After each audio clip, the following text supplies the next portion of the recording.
You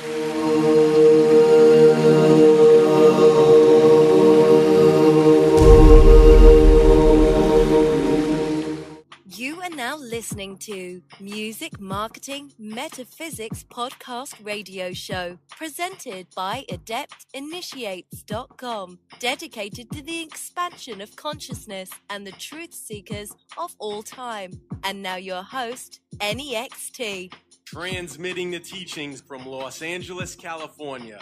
I'm your host, NEXT, and this is Music Marketing Metaphysics Podcast Radio Show, presented by AdeptInitiates.com. This episode is brought to you by AncientEgyptMysterySchools.com. Immerse yourself in the hidden teachings of the ancient mystery traditions.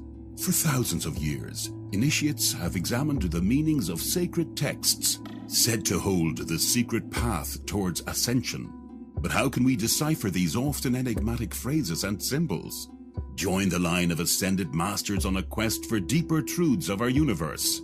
Follow along as we trace the powerful evolution of humankind's most illuminating secrets. Begin to embark on your journey today and discover your divine rite of passage at AncientEgyptMysterySchools.com. Today in studio, I have with me my co-host for this episode, Efren Arroyo. Efren is one of Adept Initiates' modern-day scribes. He's a deep researcher and a frequent contributor to our blog, where he often writes about chematology. I wanted to bring him in to co-host this episode because our guest today is Stephen Mehler.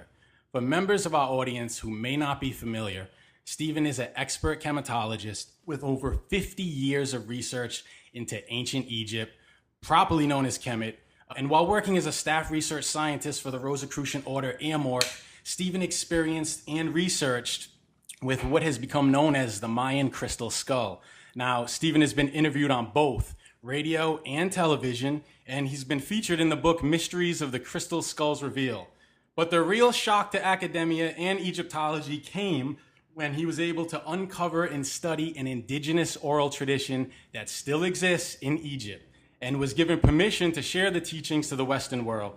Teachings that unfold a whole new understanding of ancient Egypt, Kemet. He's also the author of The Land of Osiris and From Light into Darkness, which, might I add, are both books that play a huge influential role on my own ongoing viral series, Ancient Egypt Mystery Schools, which Stephen has been featured on. It is an honor and a privilege to have him on the show with us. So without further ado, Stephen Mehler, welcome to the show. Thank you. Thank you very much for that wonderful introduction. Stephen, we have so much to talk about. You're so well read, so well researched, and you stay active in the field.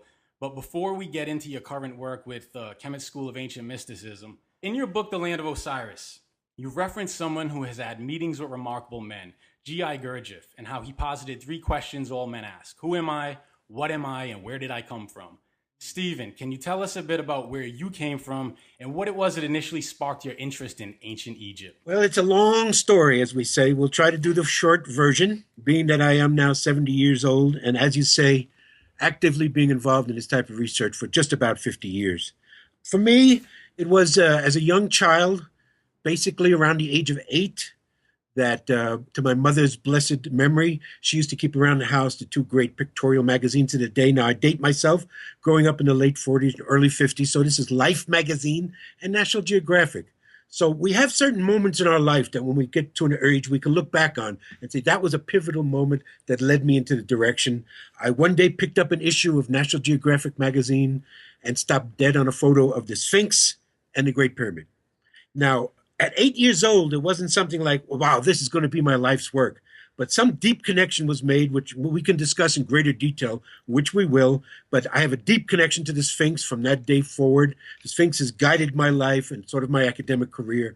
All it did at that moment was to make me question, to want to know more, want to find out more about this ancient civilization, which was called Egypt. And the information that was given to me that was current and around through religion, through being the fact that I was born in Judaism, and that the Exodus story of the Old Testament is what we have about ancient Egypt being cruel taskmasters and putting the Jews, the Hebrews, to work as slaves, etc., etc. That story never sat with me, and never sat with me even from 8 years old on. And one long story led to another. So my career decided that I was going to reject what religion was saying, what parents were saying, and go into the study of sciences. And I have 3 degrees in the sciences. I have a career in the sciences. It was along my way in my academic career when I realized there was something missing, lacking there. It led me to, again, another critical point in life, we'll say, and we're going to go back to this period because I know we're going to discuss this. In 1968, I had already graduated college. I had a degree in physiology and anatomy. I was pre-med in the hard sciences, started out as a chemistry major, and that hard science background has always done me well. But I didn't want to continue there. And so there was the Vietnam War. I enlisted in the Air Force for 4 years and decided I was going to study things that I wanted to study that I hadn't had time for in college. Again, to make a long story short, I came across a used paperback in 1968, posthumously written by Sigmund Freud, called Moses and Monotheism. In this book was based on, and again, we'll discuss this in greater detail when we discuss this period, but Freud had written a series of essays where he had speculated that Moses, the Hebrew lawgiver, had actually been an Egyptian priest under a particular king who was given the title Akhenaten.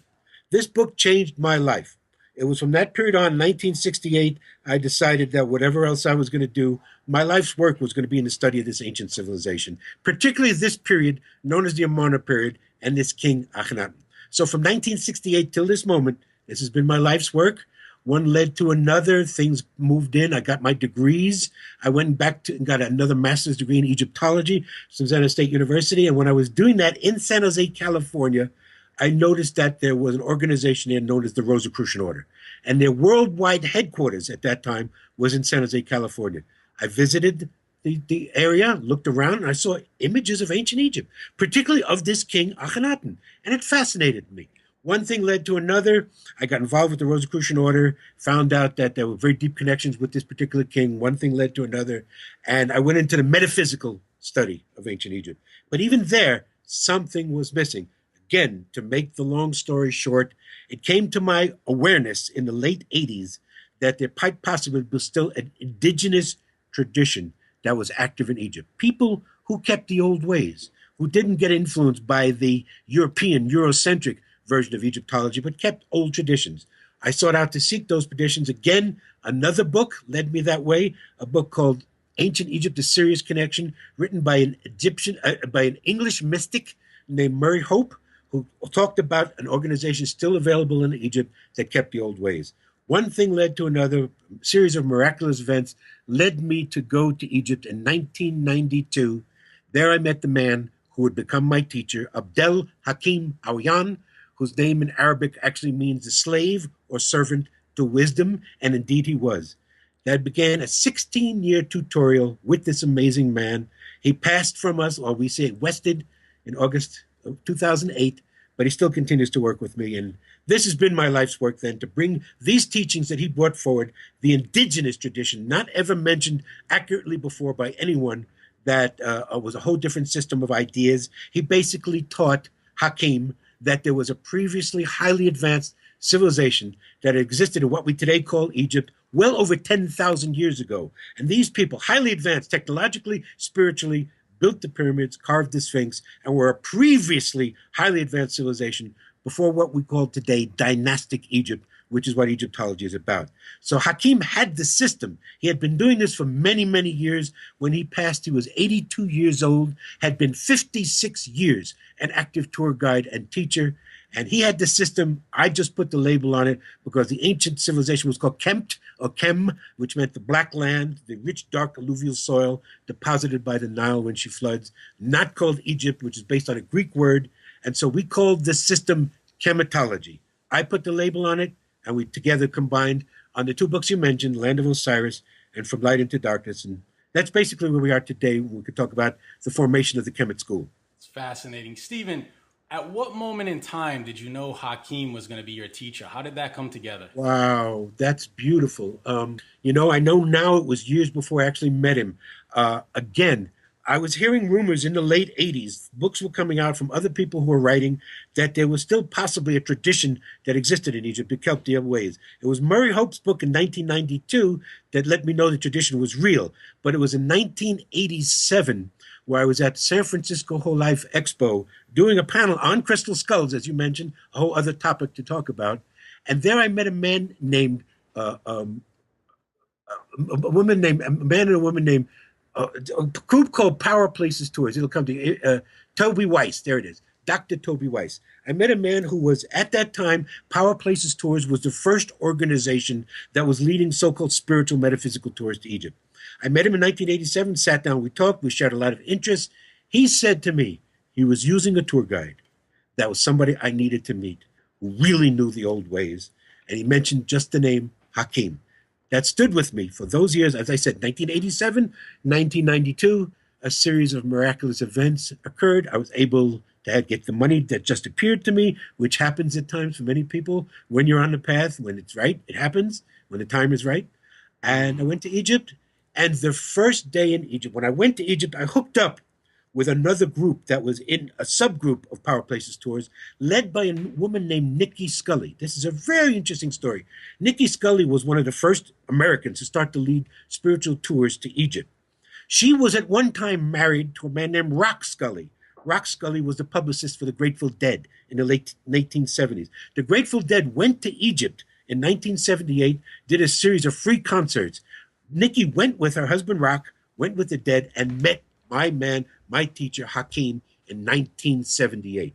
When she started to do tours for Power Places Tours, she started to use Hakim as her tour guide. So I hooked in with Nikki the first day I was in Egypt, standing in front of the Sphinx. I saw him, I looked at him, and I looked at her, and her is something we'll talk about when we discuss the Sphinx. And like I said, at this point, I'd had a very deep connection with the Sphinx. She talks to me all the time, communicates with me. She said to me directly, I always used to make the joke, because I used to make the joke actually with Hakim in his presence. I used to say, I looked at her, and I looked at him, I looked at her, and I looked at him, and I couldn't tell who was older, because he had one of these faces that was of wisdom of a million years. And he would joke, he would laugh when I would say that. But she said to me, this is the man you've been looking for all your life. This is your teacher. He is my son. And from that moment forward, as soon as I listened to him talk, and the things that came out of his mouth were clear to me. Number one, he was not a Muslim. Number two, he was from a tradition. He talked about masters and meditating and things like that. And he just calmly turned to the Sphinx the first moment I met him and just calmly said to us, she's over 52,000 years old. And this immediately opened me up. All the things that went on during this tour. I finally pulled him on the side when we were in the museum, and I asked him if he was part of this indigenous tradition, and he said he was. And he told me to come back to Egypt and study with him. It wasn't until 5 years later, until 1997, when I was able to do that, but that began the journey. Stephen, that's an amazing story. Is it possible that the Grateful Dead had the opportunity to meet Hakim? This is one of our favorite stories. Thank you for bringing this up. This has been on Facebook. We used to talk about this, and this was the type of man he was. He was a man that anybody was anyone who came into his house. It doesn't make a difference if you were an African king or if you were a beggar on the streets of India. He treated everybody the same. So this is a story that came down years later. And when I heard about the story, I would sit down and I would talk to him, smoking shisha like we normally did. And I said, and I always called him Papa. This just happened spontaneously. Around 1997, 1998, I just started calling him Papa. He was my spiritual father, as well as my master, my teacher, my brother, and my friend. So I started calling him Papa. So I would say, Papa, was it true that you had the Grateful Dead in the house? He said, oh, yes. I said, you smoked shisha with the Grateful Dead? He said, yes, of course. Then I paused and I said, you smoked shisha with Jerry Garcia? He said, you mean the guitar player? Crazy. That's all he was to him, the guitar player.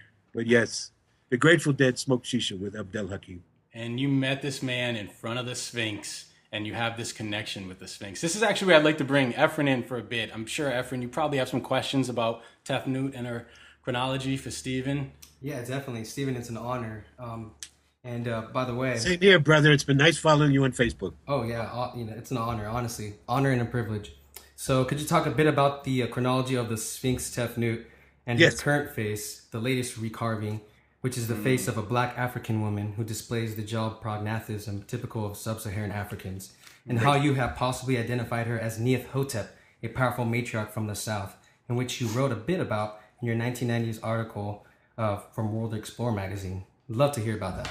Great. Well, the traditional story of the Sphinx as it comes down in Egyptology, based on very scant evidence, that the face of the Sphinx represents a king of the fourth dynasty who had the indigenous title Khafra, who was given the name Kefren by the Greeks. People think he built the second pyramid and middle pyramid, which actually we can talk about being the oldest pyramid, and that the Sphinx represents him without very little evidence.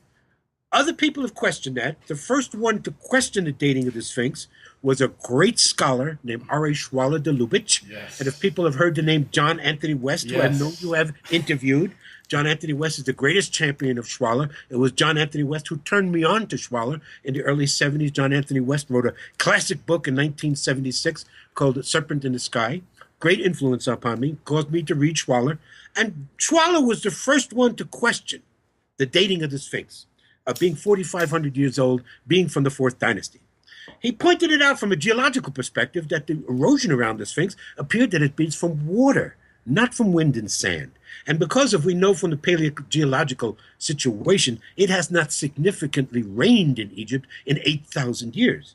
So if it's water erosion, right away, geology could be used to establish that the Sphinx is older than Egyptology says. So he postulated that in 1952. John Anthony West picked up on that, put it in his book. The Sphinx could be older. We're going to look at it. John Anthony West followed up on that, brought the great geologist who we work with in the Kemet School, Dr. Robert Schoch, to Egypt in the early 90s. I actually met John Anthony West in Egypt in 1992, where he had just been working with Schoch. I didn't meet Schoch until 1996. But I met West in 92 in Egypt, and we talked about it. And yes, the water erosion clearly made it older. They were postulating the Sphinx was at least 8 to 10,000 years old, and they were going to put that out and put it in. I was one of the first great supporters of John's and Robert's work at that. And then coming to Abdel Hakim. Yes, he said, they're absolutely right. Because Hakim had told John it was older and said, according to the indigenous tradition, the Sphinx was the first thing carved above ground. Older than the pyramids, maybe older than anything else we know on the earth today that's carved by man. But anyway, he dated it at 54,000 years. And I clearly explained to you all why he came up with that date. But he said clearly the water erosion shows that. Then Dr. Schoch did the erosion. We take people in the field. You go to the side of the Sphinx. You can look at the whole Sphinx complex is from limestone bedrock. Limestone is a sedimentary rock. It forms in layers, but it does not form uniform. It is not homogeneous. It is heterogeneous. In other words, a level may be laid down that is hard. Another level may be laid down above it, which is soft. Another one harder, softer. It's not uniform, and it is forms with what are called nummulites, with sea animals. It forms under the ocean limestone. So it can be dated. So what Dr. Schoch beautifully established for us is the most eroded areas on the side walls of the Sphinx are some of the hardest layers of limestone. Therefore, could not possibly be from just a flash rainfall, just from a flood. It had to be rainfall beating down at an angle for thousands of years. So therefore, then, we continue the research, and I've done this through the work of paleoclimatology, where we know that, first of all, the weather patterns have not been that way for 10,000 years, but we find in the paleoclimatological record there was an event, happened around 30,000 years ago. It is known as the Mousterian subpluvial. People can Google it and look it up. It was huge, vast rainfall throughout northern Africa. There was nothing before, nothing after that could have caused that. So therefore, I say we have a geological marker that because of the erosion on the face and the body of the Sphinx, she's at least 30,000 years old. And how we say she is because according to the indigenous tradition, Hakim gives us, because the first thing carved above ground and the civilization was matriarchal. Descent went from mother to daughter, something I realized before I even met Hakim, because I have a master's degree in Egyptology that I got through the Women's Studies Department of San Jose State University in 1978, where I put the argument forth that ancient Egypt was a matriarchy. I listed at least 5, maybe 7 women who took the so-called male role as King Pharaoh. We'll talk about Pharaoh. As so that there were at least 5 women, not maybe as 7, who took that role, were the leader of the civilization. The civilization was matriarchal. Therefore, the first thing they're going to represent to the world and carve above ground is an image of the Great Mother. And the Great Mother to the ancient Cometians was Nut, N-U-T. She represented the sky. You see, if you ever look at all the iconography, and Ephraim's really great at looking at these photographs, if you look at every coffin that you see, every sarcophagus that you see coming from ancient Egypt, you will see on the bottom of the coffin is an image of Nut, and on the top of the coffin are stars. The stars represent the constellations in the sky. That's what represents the body of Nut. So Nut is everything that has been created and everything that is uncreated. So in other words, the ancient Cometians were not saying masculine and feminine were equal. They were saying that the creation is more feminine. The creation, feminine, calls the masculine into being. So therefore, the first thing they carved above ground was an image of the Great Mother. And they say they gave the story when the Great Mother wanted to manifest on the earth, she spit. Where she spit is called Tefnut. She is actually one of the netters. You can see many images of her, many different translations of what it means. Moisture, humidity, but actually means the spit. So Tefnut means the spit of the mother, the spit of Nut. Why spit? Why, as we use the scientific term, when we expectorate, as Hakim would tell us, it's never the same. It cannot be measured. When we spit some saliva out, it has no volume, it has no mass, it's no weight, it can't be measured. So what the ancients were saying, you cannot define the Great Mother. But if you must, we'll make a statue of her, and here she is. And so the spit of the mother becomes the first thing created above ground. So the Sphinx is the oldest of the old, the Alpha and the Omega. And how Hakim came up with the date of her being 54,000 years, because according to tradition, when the Sphinx was carved, she was staring directly at the rising sun and the rising of Sirius around July 26th, which is called the dog days of summer, when Sirius rises. And usually, if people are out in the morning, early morning at that date, they can see Sirius rising just before the sun. And so he's saying when she was created, she also represents Sirius. She represents the dawn, the rising sun. She was looking directly at the sun. So ever since he was a small boy, and to understand, people, that Hakim lived only a block and a half from the Sphinx. He lived in what is called Mena village, but it's correct. The village is called Nazlet Es-Samam, named after a Bedouin sheikh. It's the oldest village there. Hakim's family was one of the first 4 families that founded the village. So ever since he was a small boy, he would get up before dawn, go sit and watch the sunrise behind the Sphinx. And he noticed from a small boy that it did not come up at noon. It did not come up directly between her eyes, but came up at 2 o'clock on a scale. He then concluded that that meant 2 phases. She was 2 phases, 2 systems out of phase, or 2 times what the Cometians will call a great year, 26,000 years, which is the precession of the equinox. We know it. It's the great year. It's the year that the Cometians used when they developed calendars. So he said 26 times 2, 2 o'clock in the afternoon. That's 52,000 years. He puts the date on it. She was 54,000 years old. And as he said, I say the same to anyone that's listening, prove us wrong. Awesome. And then I would like also to talk about its most recent carving, the one that's actually on display. And, as we can see today, when you look at the head of the Sphinx, totally out of harmony and proportion to the body. You look at any other thing that was carved either from dynastic Kemet or pre-dynastic Kemet, the people there were masters of harmony and proportion. So there's no way they would have made a carving with the head being so totally small and out of proportion to the body. So it is obvious that the head of the Sphinx has been carved back, perhaps many times, several times. But clearly, the last incarnation, as she is today, and I have dated it, probably being carved in the early periods before so-called dynastic Egypt came to be. It is the face of a black African woman, carved back by a son who later became, because of her marriage, he became the so-called king of dynastic Egypt. We don't use the word pharaoh, as we can explain. Pharaoh is not a term for a male king.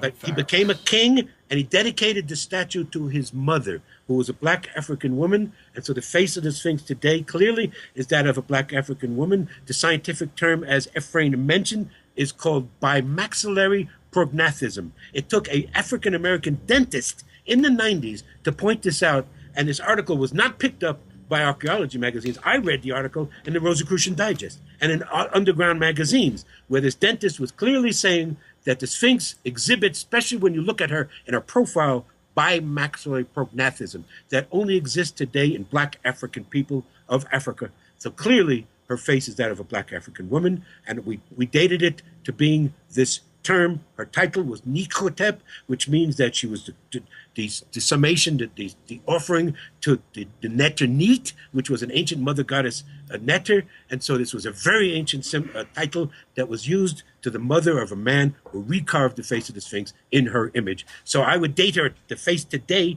at about 2700 BCE. So we're looking at around 4,700 years old. Just the head of the Sphinx is, the body of the Sphinx is at least 30,000, we say to 50,000 years old. Beautiful. And it also can be shown by looking at the Sphinx that there's two different types of erosion. Again, Dr. Schock was one who pointed this out. The erosion in the front of the Sphinx is 4 feet deep, is 8 feet deep. The erosion in the back of the Sphinx is 4 feet deep. It led him again, and Hakim agreed with this by telling us the Sphinx was carved in 3 successive stages, not all at once. And Schock proved that the front of the Sphinx is twice as old as the back of the Sphinx, means that when she was first carved, it was just the head and the chest and the forelegs.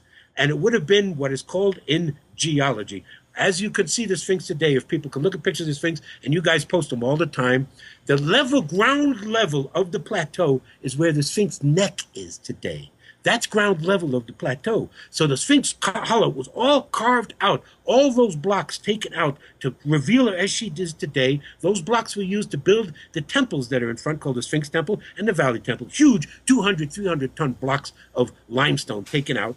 Could not possibly have been done by the dynastic people. And carved her out. So carved her out completely to have a lion's body. But it took thousands and thousands of years to fully carve the Sphinx. All it first would have been was an outcropping, limestone outcropping, which is called a yardang in geology. That would have been the head. The rest of the body was carved out of the living bedrock. Before I wanted to actually get into more of what we were talking about, powerful women taking over the role of Male King in ancient Egypt, and especially Nefertiti, because she's actually one of those people. Yes. Before we get into that, I just wanted to talk about a little bit about your disagreements with the Nile Valley School, and then kind of going into the 42 original tribes that Hakim was talking about. Well, Hakim talked about Kemet. He talked about it being composed of 42 different tribes, and the number 42 repeats itself throughout Egyptian iconography. You study, you'll see there were 42 judges of Osiris. There were 42 steps that led to the Holy of Holies. There were 42 repeats itself over what's called the negative confession, where there are 42 times you say, I have not done this, I have not violated any netter, I have not defiled an old lady or old woman, things like that. That became the 10 Commandments in Judaism. But the original were 42. So 42 is a repeating number. So he says 42 tribes, and those tribes were all races of people that have ever been on this planet, which not only, of course, would be black race, a yellow race, a red race, even maybe originally there was a blue race, but the white race. According to Hakim's teaching, the Didnt teaching, all humanity evolved in Africa. He was what we call an Afrocentrist, and so am I, stating that what modern human beings all evolved in Africa, and then the continent split much later than geology agrees, and people spread around the world. So he said originally the 42 tribes were all races of people, and that those tribes were all matriarchal, all ruled by the woman was the ruler of the house, was the ruler of the civilization, and so it was a matriarchal civilization. So therefore, what you call the Nile Valley School, and before we go much further, there aren't much discussion I want to get into with other people's theories. We do that. I do that a lot, and people tend to not understand what we're talking about. We just really would rather discuss what we present. But just to say that we disagree, the Nile Valley School was incorporated by a bunch of black African Americans who wanted to postulate that, based on a statement made by the great W.E.B. Du Bois in 1903, who was the first African American to get a doctorate at Harvard, 1903. And he had stated that it was quite clear that Egypt is in Africa. It's not in the Middle East or Asia. Most Africans are black. Wouldn't it be logical to assume that all the ancient Egyptians were black? And that became a very popular movement for a while, picked up particularly in the 70s, in the 60s and 70s with the Black Power movement, with the Civil Rights movement, and a lot of African-American professors, I won't say the word scholars, but professors started to adopt the fact that it's only because of racism, white scholars, that they haven't recognized that all the ancient Egyptians were black. And Hakim totally disagreed with that. And was very proud of his black African blood on his mother's side. He was very dark, particularly in the summer. He would almost get black, but he was proud of that. So he was not saying that, no, he was just telling the truth as he knew it. Ancient Egypt was not all black Africans. So, a lot of people want to argue with me about it. I get into fights with the Nile Valley School all the time. So I say, okay, if you want a concession, here's a caveat. Here's a concession. 42 tribes, maybe 25 or 27 of them were black African tribes. We can agree with that.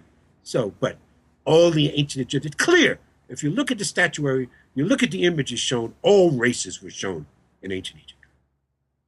Beautiful. So I wanted to actually now talk about the notion of when powerful women took over the role of male king in ancient Kemet. It seems to Egyptologists, at least, that this wasn't an orthodox or acceptable thing. Exactly. However, they call it, they label it an anomaly. Exactly.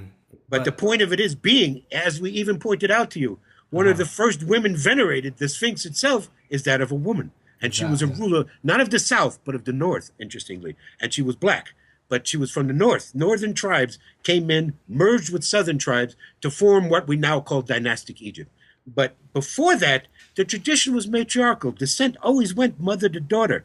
That's why I was able to point out 5 women, including the great Cleopatra, who was the 7th woman to use the word Cleopatra, the title Cleopatra, Cleopatra, actually, which meant a playgirl, a woman who could fool around. But there was the 7th. There's Hatshepsut. There's many, many women that are pointed out, but they're called anomalies in Egyptology, like they were out of the ordinary. They were not out of the ordinary. They were only out of the ordinary in the idea that they did not take a consort. What we can clearly point out, we do that when people come to Egypt, I point it out, show you the statuary, show you how you can see it. The woman was the ruler. The term is per-ah. Per means house. Ah is the high house. Egyptologists recognize the term, but they then call it the great house, the man's house, without any evidence whatsoever. The per-ah was the woman's house. Descent went from mother to daughter. The per-ah was the ruler of the family. She then, who she chose, if she was heterosexual, to be her consort, was then considered to be the male head of the family. These are the people that faces are on the walls, what inscriptions we see, Ramses this, and Tutmosis here. These were just titles put on the wall by priests to flatter these individuals so that they get money for the priesthood. There were no male pharaohs, period. End of discussion. We have all used the term wrong, including myself, until I came to this understanding in the early 90s with Hakim. Per-ah was the high house, the woman's house. The man was only considered the occupant of his woman's house. She chose whoever to be her consort. Who she chose to be her consort was the face we see plastered on the walls. Flattered by the priesthood because they were the wealthy royal family, they were never pharaohs. And even Hakim said in the early days, you could talk about Old Kingdom, maybe even New Kingdom, maybe Middle Kingdom up to New Kingdom. They were not even kings, as we described the term. Kingship was really first defined by the Greeks and the Romans, and then later groups. But we can actually say by the end of the New Kingdom, that time you could call them kings. They were getting powerful. They were leading armies. They were leading battles. But in the early days, it was just the male head of the family was really insignificant. The women and the priests ran the civilization. Stephen, our audience at Adept Initiates, is really into the essence that permeates in all things, both visible and invisible. In your book, From Light into Darkness, you write about how religion wasn't an advancement of spirituality, but a product of low phase of the cycle, right? So you had said the only religion that will survive is that of love, light, and life. Can you speak a bit on that, please? Yeah, that's actually a Rosicrucian expression. That's why I used it. The Rosicrucians talked about the law of the triangle, and they used it as the three ways around a triangle is light, love, and life. Light, life, and love. And so those are the three in the Latin amor, vita, viva. And I used it because it's very clear. Before I was coming, the second book is really my opus. The first book was necessary. From Light into Darkness was subtitled Introduction to Chematology. It was necessary to put out what I was learning from Hakim. It was such a different system idea, the idea of cycles, as you mentioned. We have 5 stages of the sun. Everything moves in cycles, no linear evolution. We threw out Darwinian evolution. Everything moves in cycles. So as it moves in cycles, we have a high end and a low end of the cycle. And we talk about the 5 cycles being Cheper, the dawn, the scarab beetle, Ra, the sun at noon, Un, the sun as it moves to the early sky, Aten or Itin, as the sun is in the highest phase of the sky, Amen, which is night or darkness. And so, I used to lecture and tell people, and when I'd had an audience that maybe not as sophisticated as has been in the last 10 years, like your audience, will know the answer to this question, but I used to lecture and say, what phase of the cycle do you all think we're in now? And most people would say, oh, we're in the highest stage of the cycle, because we're taught to believe that we are the highest state of humanity. But we've all gone just in a straight line from the primitive to the complex, and here we are today with the sophisticated world. As John Anthony West, who dates himself by using this term now, but used to say, yeah, modern man with our striped toothpaste and our hydrogen bombs. Right, well, striped toothpaste, Classic. Nobody that doesn't born in the 60s would remember what that is. But yeah, we look at the world today with our violence and the conflict and the discord and the disharmony, and we think we're the highest state. No, the people who know would then answer, as you guys would, no, we're in Amen. Right, we're coming out of it. This is the point. For 5,000 plus years, we've been in the low end of the cycle. And what has that been? Characterized by the rise of patriarchal religions, organized warfare, and the dichotomy today, the imbalance we have. So it's necessary. No one's at fault. We had to go through this darkness. But the reason why Hakim brought these teachings out, got the release from his masters to give it to me and for everyone else to bring it out, is we're at the end of the cycle now. We're at the end of Amen. We're coming to a new Cheper, a new dawn. It's time for people to wake up, not to depend as children on schools, on religion, on teachers, on parents. The whole idea is for everyone to find the truth for themselves, to have a good balance. I don't tell people not to go to school. Don't get your degrees. I still consider science the bedrock of how I do my research. Science is just a tool. It's how you use the tool. It's neither good nor bad, either tool. And then same, what happens? So coming to my second book, From Light into Darkness, which really is my magnus opus, I had to make a definition, a distinction, which was not done before in academic studies, the difference between religion and spirituality. Most books you read written by religious scholars, by anthropologists, by psychologists, by sociologists, equate the two as being the same and seem to indicate that we humans are hardwired for religion. We've always had religion. I said wrong. From the get-go, the more I began to study, the more I was involved myself with the Rosicrucian Order, on the spiritual path, Eastern mysticism, the many, many different groups and teachings of spiritual teaching. As you mentioned, George Gurdjieff, I could also mention Osho, Rajneesh, who was a big influence on me. Many, many teachers came along the way before Hakim. Hakim was the master, the ultimate. And so I realized then this had to be, a distinction had to be made. Spirituality is what always has been. Spirituality is when humans first had the realization that we're more than just the physical, that the body was not all there is. There's some essence in us that is not born and does not die. We call it spirit. I prefer to use that against the word soul because that comes in later. Spirit is there. So we had to make a distinction, and the distinction was religion is the business based on spirituality. Religion does not evolve before this age of Amen. There are inklings before. We can go back to a period we call the Neolithic age, which in archaeology goes around 8,000 BCE. We see then the beginning of what we call goddess religions. That again, there was the worship of the female again, and it became a form of religion. However, it still was not religion because I distinctly defined religion as it is in the modern usage as having a text, having a set of writings based on people claiming origin to the connection of the religion and who become a sacred text. This appears again, it does not appear before the age of Amen, before we have writing, which I date writing. Hakim and I dated writing to 6,000 BCE. Most archaeologists date it to 4,000 BCE. There's no formal set of writing there. Use of symbols, drawings, pictographs, but no formal set of writing before then. And therefore, I define religion as having a book, having a set of teachings, writings, which we're called in the Abrahamic religions, in Judaism, Christianity, and Islam, we're called the people of the book. So a book has to be there. There has to be a formalized set of teachings. So the goddess religions that will go back to the Neolithic age were starting to move the trend towards formal teachings, formal rituals, heading towards religion, but there was no writings. There were no book. So I say we don't get full organized religion until Judaism, until the creation of the modern patriarchal religions. And so we spoke a bit about how high-tech work was still being done post-cataclysm in a conversation a while back, and the rise of these matriarchal cultures following that, along with the advent and use of symbols, which eventually gives way to writing. Care to speak a bit about that? Yes. And it's a tough period to talk about. It's actually Barbara Hand Clow was one of my favorite people. Has written some excellent books. I would highly recommend people read her book that was republished in 2010 from Castrophobia, called Awakening the Planetary Mind. She always talks about her Egyptian teacher, Hakim. She was one of the first to talk about Hakim before me. First time I ever went to Hakim's house was being brought by Barbara Hand Clow. So she was a great student of Hakim's. She talks about the period in archaeology, we call it the blank.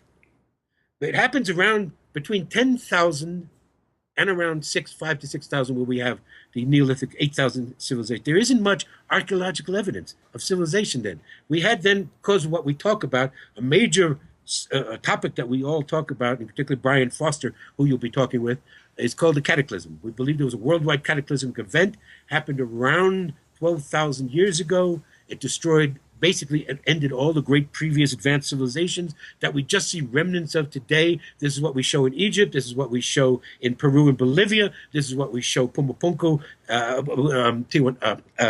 Baalbek in Lebanon. We see this all around the world. Evidence of ancient megalithic civilization working in hardest stone, tremendous, with no writing, no images, no glyphs, no signs.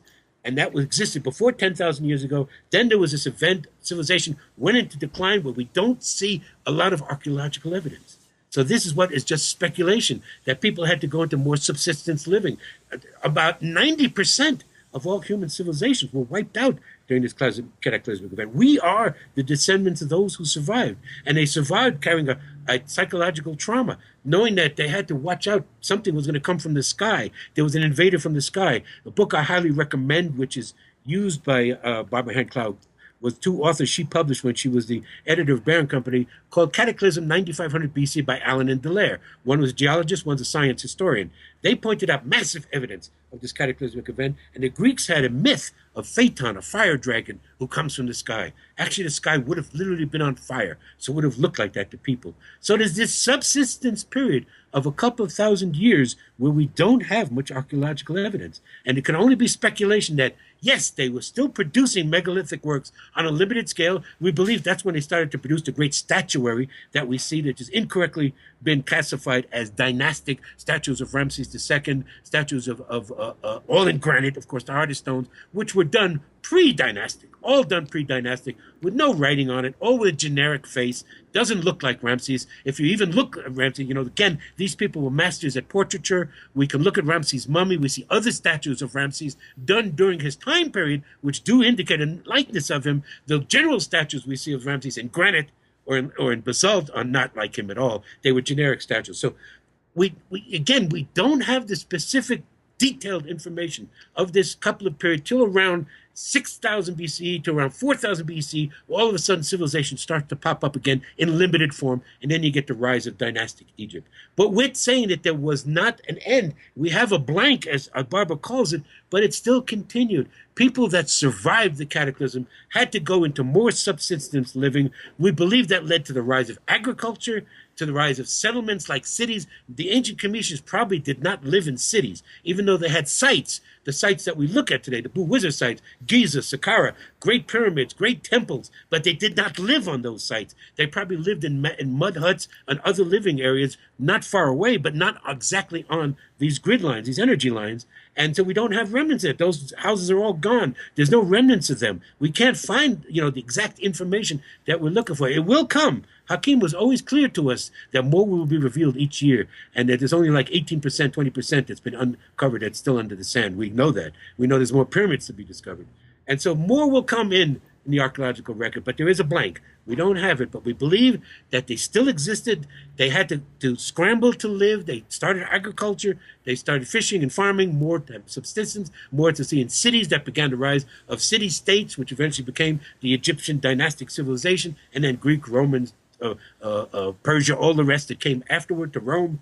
But there is a lot of archaeological evidence. It starts with the Neolithic. Around 8,000 BCE, we can see a lot of archaeological information. But from the cataclysm, from say 12,000 years ago to around 10 to 9,000 years ago, there's scant archaeological information. But we believe the civilization still continued. As Ephraim said, they still were doing limited megalithic work, still working in the hard stone, still had some of that knowledge. The technology waned. That's when they started making statues, images of the netters, et cetera, et cetera. But it wasn't until the dynastic period where it becomes then formal writing, a priesthood, religion formally comes in. We can see the beginnings of Egyptian religion forming around 4000 BCE. As we go into the age of Amun is when religion starts to come, and we can trace it. I've been able to trace it, but again, as I said, there's limited archaeological information for those couple thousand years, which Barbara called the blank. Right? You know, I'd like to shift things, Stephen, and talk about the origins of the word Suf, right? And how Sure. the original Sufis kept the original But you must esoteric understand, meanings. the first Europeans who went into Egypt, looked at the civilization, didn't have a clue what it was about because they were patriarchal, didn't listen to the wisdom keepers, and created their own mythology based on fathers and sons, kings and their sons, the way they had seen it in their civilization, the way their civilization evolved. They created Egyptology through Herodotus, through Manetho, Meneton, through the Greek writers that came, and that became Egyptology. It never was an indigenous tradition until much later because they didn't listen to the indigenous people. In fact, there's a famous story of Plato's ancestor Solon going to Egypt and going amongst the indigenous priesthood at that time, and the priests were laughing at him, saying, "You Greeks are like children. You have no sense of your past, no sense of your history." The Sufis being there, you know, and really being early on the scene with keeping the esoteric meanings and signs, you know, pre-Islam. Can you talk a bit about that? Right. And again, Hakim was the only one that used that expression that way. The first time I'd ever heard him talk about the glyphs, the formal signs, he called it the Suf language. And I'd never heard that mentioned anywhere. There is a term that comes out of the New Kingdom, which all the Egyptologists use, which even a lot of the alternative researchers use, called Midu Netter. It meant the utterings of the netters, or the language of the netters. It sounds an accurate description, but that's dynastic. That was not what the ancient language was called. And yet I never heard anybody use that. Hakim sat me down and told me his history. And we have, in the last few years, he actually was not one to dwell on his own history. We're putting together, the Kemet School, which we'll talk about, the ultimate video documentary of Hakim, which will greatly surpass the Pyramid Code, which a lot of people have first been exposed to him, and I'm grateful for that. But his true history, he, at the age of 6, was chosen by his uncle, his mother's brother, the matriarchal side. His mother's brother, whose name was Zeki Mahmoud Awiyan. He had been a wisdom keeper himself in a way. He was actually a licensed antiquities guide, very important person, actually ran for Egyptian parliament. I learned just recently in the last couple of years, in the 40s, he was in the Egyptian parliament in the 40s. He was a very important man. His sons died young. So he adopted Hakim as his son. He was his favorite human being. And this was, Hakim's father died when he was young, so he became his father's symbol. So he took care, he guided Hakim from a young boy. At the age of 6, he sent him to study with a Sufi master. And what was typical at the time of boys in his village, he was taught to memorize Quran. Now I say this again, memorize Quran, not study, not talk about chapter and verse, memorize Quran. Now again, as Yusuf's son Yusuf has told me, that was standard procedure. Boys were supposed to go and memorize it, but very few did. There were many, many instances over the years where I would see Hakim and one of his great boyhood friends named Syed, a bricklayer, a mason. They would get into arguments about a passage in the Quran. And Syed said, it's this and this and this. And Hakim would say, no, it's dot, dot, dot, dot, dot. And they would argue back and forth, blah, blah, blah, blah. And finally, Hakim would call his daughter, Mariam, bring the Quran. She would bring the book. Every single time I witnessed this, he was absolutely right. Chapter, verse, punctuation, comma, phrase, whatever. He memorized the Quran at the age of 6. And by doing that, then his teacher got him to go past it. Because the greatest thing he would tell me, that his Sufi master had an Egyptian, his name was Ismail, but he was given a title Zen Nar. Nar means fire in Arabic. Zen is not an Arabic word. It is a Sanskrit word. What was it saying? The fire of what? Well, Zen, as Hakim taught me, comes from an ancient Comitian term. The first netter he taught me was called Zim. And it's like 2 hooks. I can show it to you when I see you guys. It means consciousness, meaning that the first netter was consciousness. Where does it come from? Consciousness. Where does it go back to? Consciousness. Where is there no beginning, no end? Consciousness. That's why he said there was no beginning. And then he would say to me, that's how he learned the language.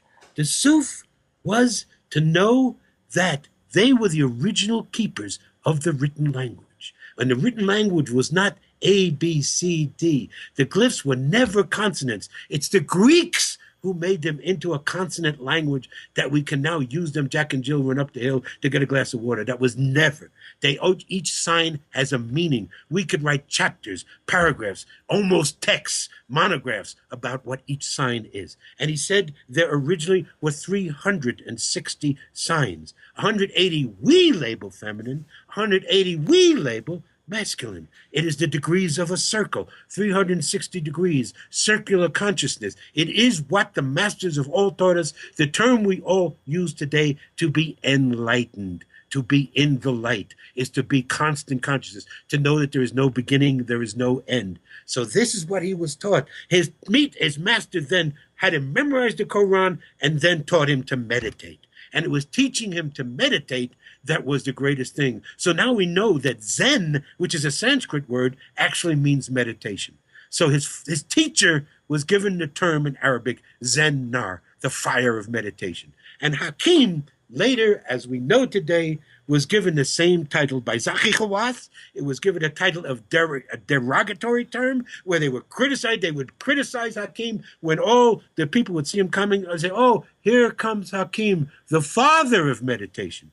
Because Hakim was the first modern tour guide, was a tour guide for 56 years. And here's something to play with. If any of your folks like to play with numbers, and it's always people who like to see these synchronicities, which Carl Jung said meant meaningful coincidence. Here, Carl Jung was the one who coined the word synchronicity. And the synchronous is here, Hakim was a tour guide for 56 years. He was one of the first group of 100 that got their licenses in 1952 after the modern revolution, which threw out the kingship and brought in the modern system of Egypt.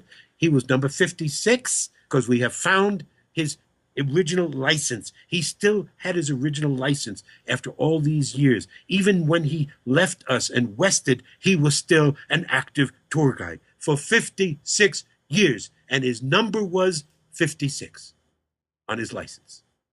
So he said that he became then known as, he was in the 80s with people like Toby Weiss and Power Places Tours. Starting even in the 70s, Hakim was the first tour guide, would take people to the sites, teach them what it means. He would teach, as I say, from both sides of the brain. He was the great, I try to do this in the field with people all the time. Hakim was the greatest teacher I've ever met in my life, period. The greatest teacher at using both sides of the brain. He would tell you what the glyphs mean. He'd give you the physical information, the left brain, but then you go to the right brain. Let's sit, let's meditate, let's gather the energies of the sites. Because after Zen Nar taught him to meditate, Hakim then as a young man went out all over Egypt. He went to all the sites, including many sites that we have still yet to go to. He went to more sites than anybody in the last 56 years. And doing that, he was able to meet the elders, and each site, the keeper each site would teach him the mysteries, the secrets of each site. They would take him to the areas which we call today the Holy of Holies,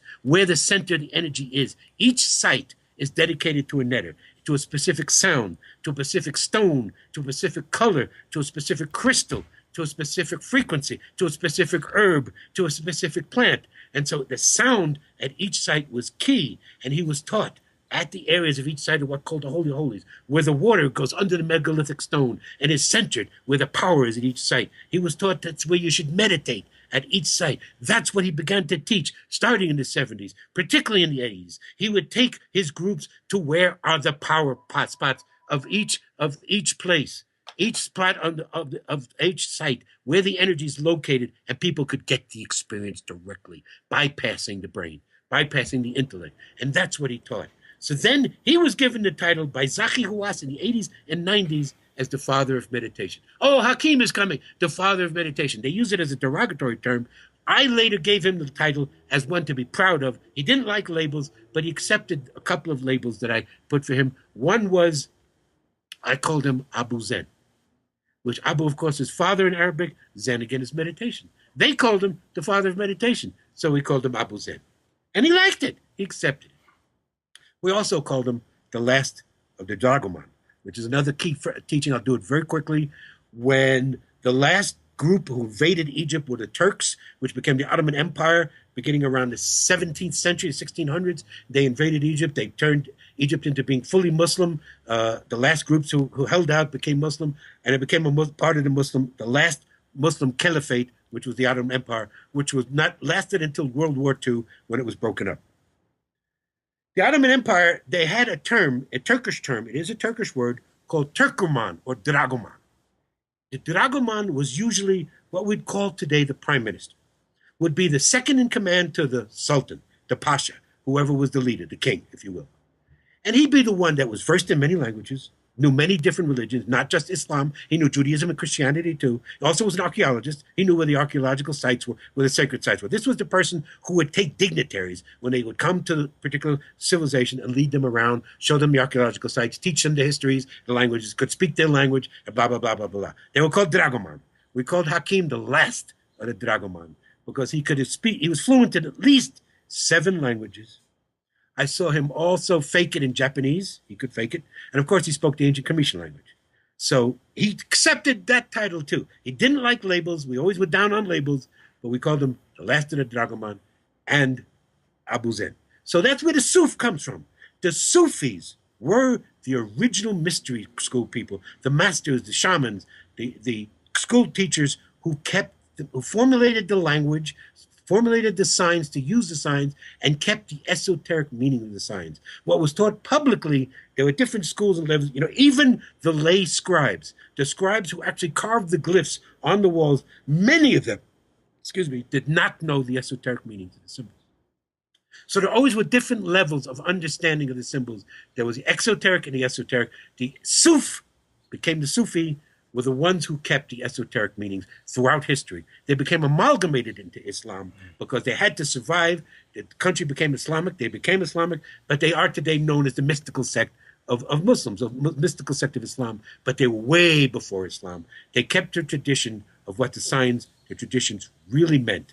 And that became the mystery schools, which Schwaller de Lubitsch talks about. He calls it the inner temple, as part of the outer temple. All throughout dynastic Egypt, there were those who kept the secrets away. Even maybe the kings who were figureheads didn't even know what the meanings of the glyphs really meant. Very few people did. It was kept in just secret traditions, which came down to become the Western mystery schools, the Rosicrucians, the Masons, all came down from that tradition of the original Sufis, who were the ones who kept the secrets. Awesome, Stephen. So and the label itself, let's just continue to finish it. The word Sufi today in Arabic means man of wool. It's traditionally, if you look it up in the dictionary, it's because the Sufis supposedly wore this traditional wool vest.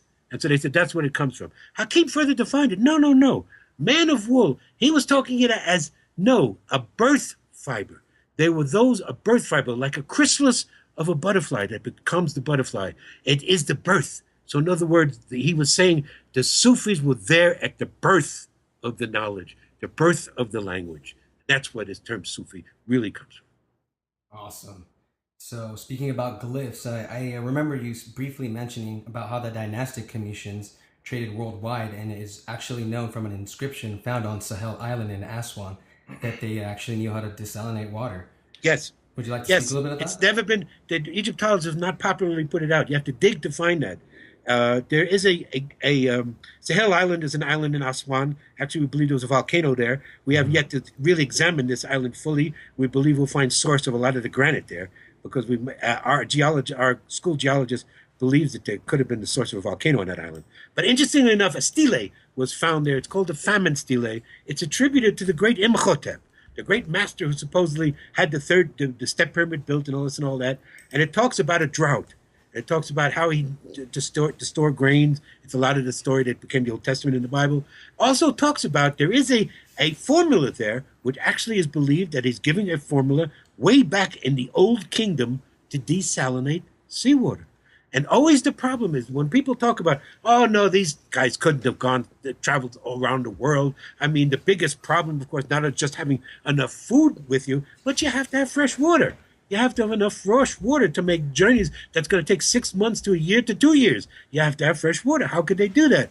Well, now we believe that even the dynastic Commissions, but certainly the pre-dynastic ancient Commissions, had ability to desalinate seawater, and that's how they could make journeys. And yes, The biggest proof of that has been done by the Kemet School, by Yusuf Awayan, and our great Egyptologist tour guide leader is Muhammad Ibrahim, whose specialty was the glyphs.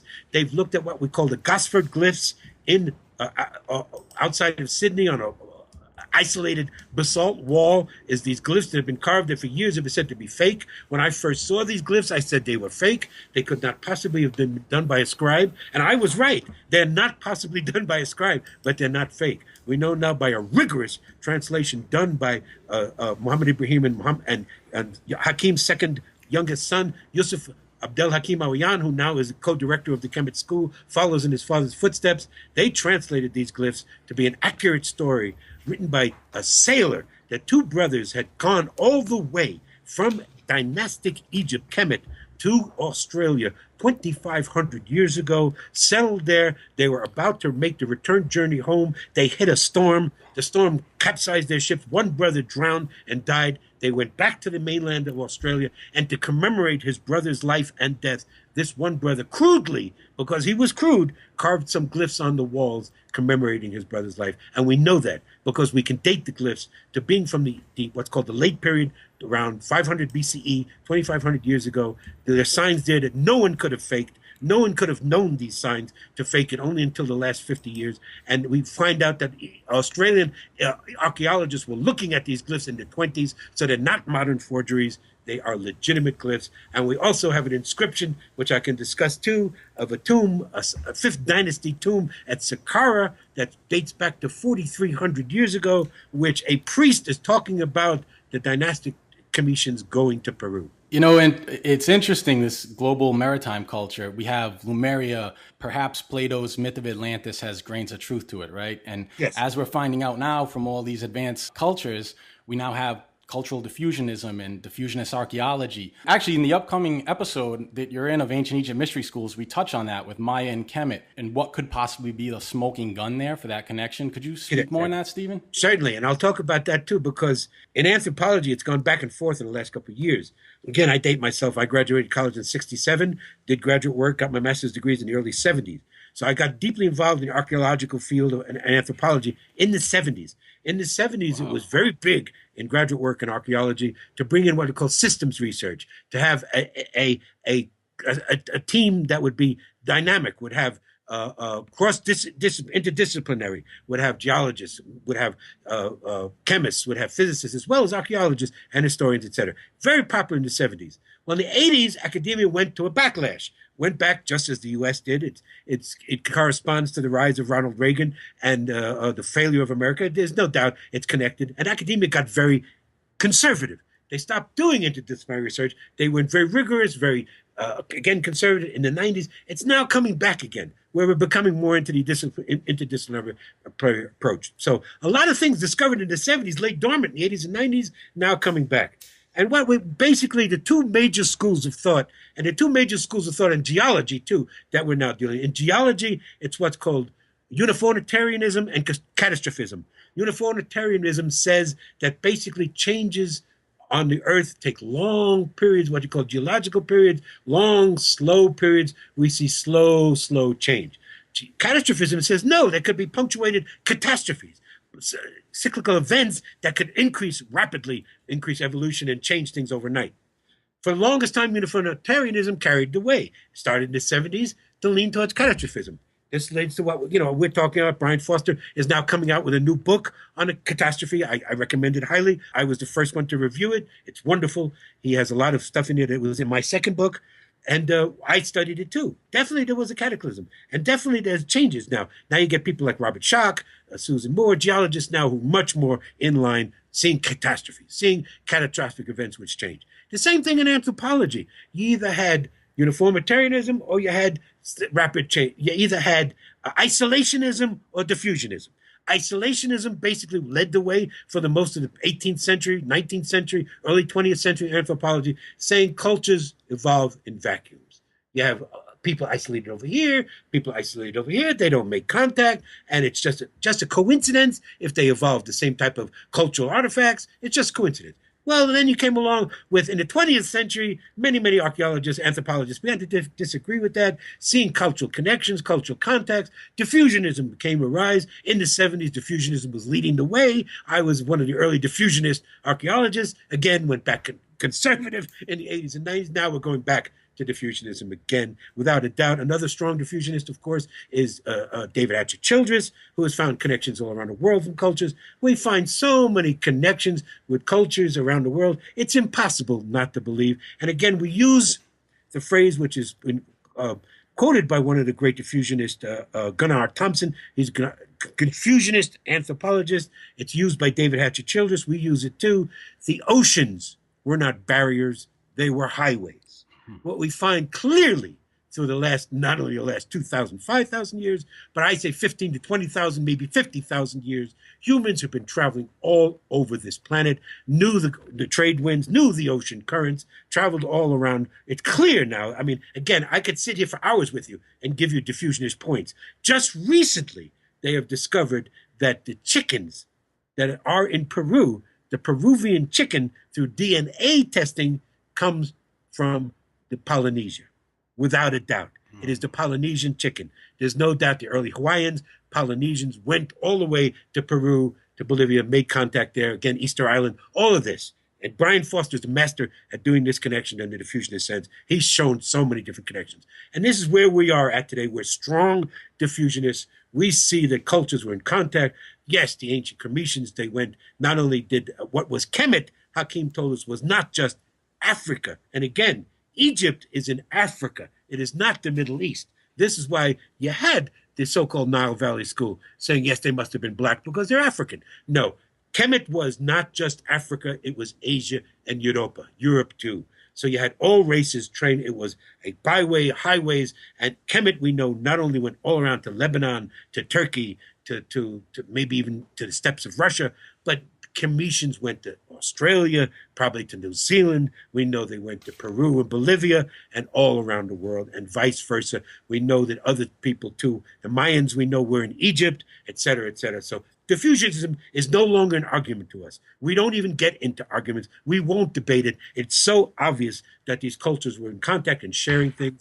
Again, when Tut's tomb was first opened in 1922, they found 250 boomerangs in his tomb.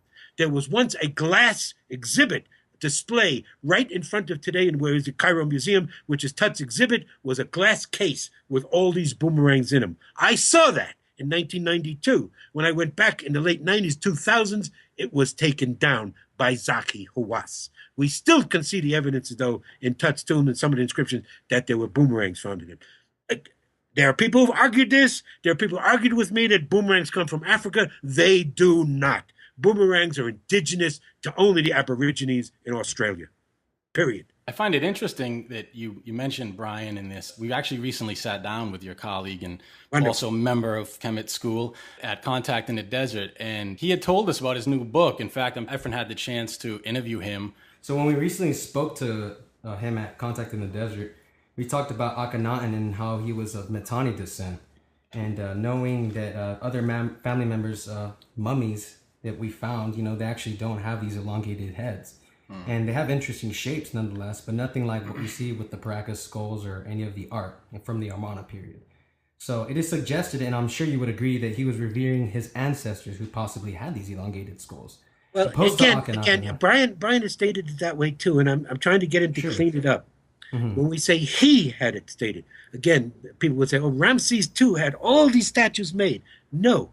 Again, to really break it down simply, the civilization was a theocracy, never really was a monarchy. So in other words, there was not a king who was the all-compassed ruler who made all the signs, said, this is what's going to be built here, this is what's going to be written here, this is what's going to be done here. A lot of that mistake came from our interpretation of the Ten Commandments, particularly Cecil B. DeMille's great movie, which he has, he has Yul Brynner always say, so shall it be written, so shall it be done. Like Ramses, whenever he would utter it, put it in stone, it will be done. But this is nonsense, and this is all just fantasy. Basically, it was a theocracy. The priests decided what was built, where was built, what was written, what was done. The king would go along, certainly to consulting with the ruling family. The ruling family is supplying them with their needs, the money, the material needs for them to be in power. So this begins what I say in From Light into Darkness. The unholy alliance begins in early dynastic Egypt, in early age of Amun, around 2000 BCE, 1800 BCE, where you have the ruling class and the priestly class forming this alliance. This alliance is what exists today.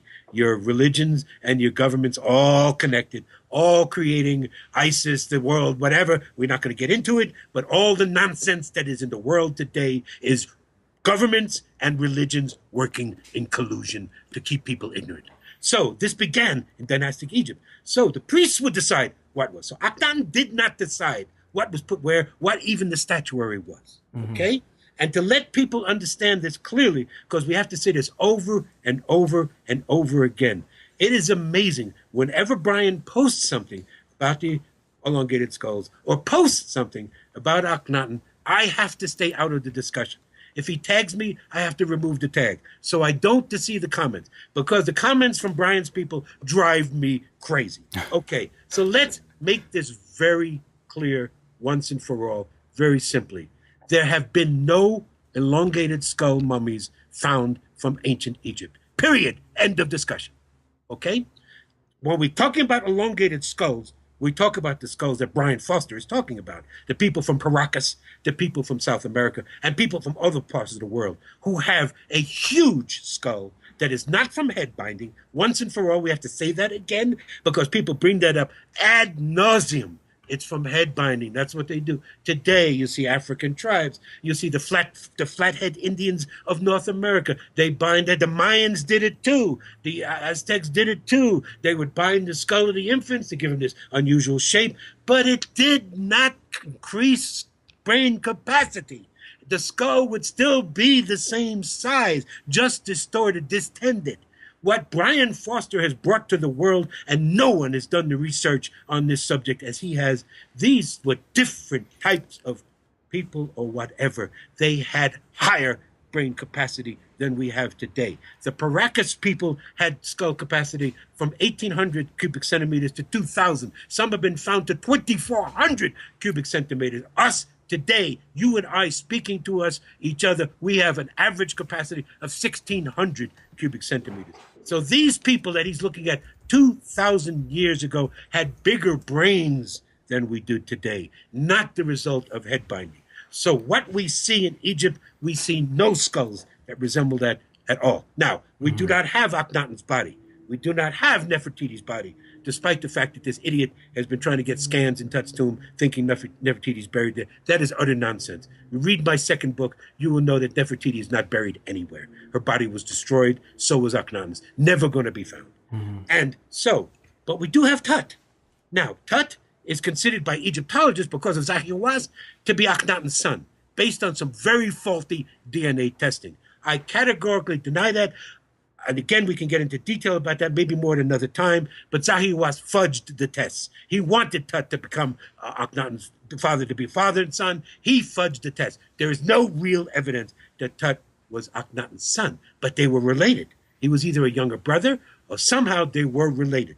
So what we see is Tut has an unusual skull, but it is no ways elongated. He has a distended cerebellum.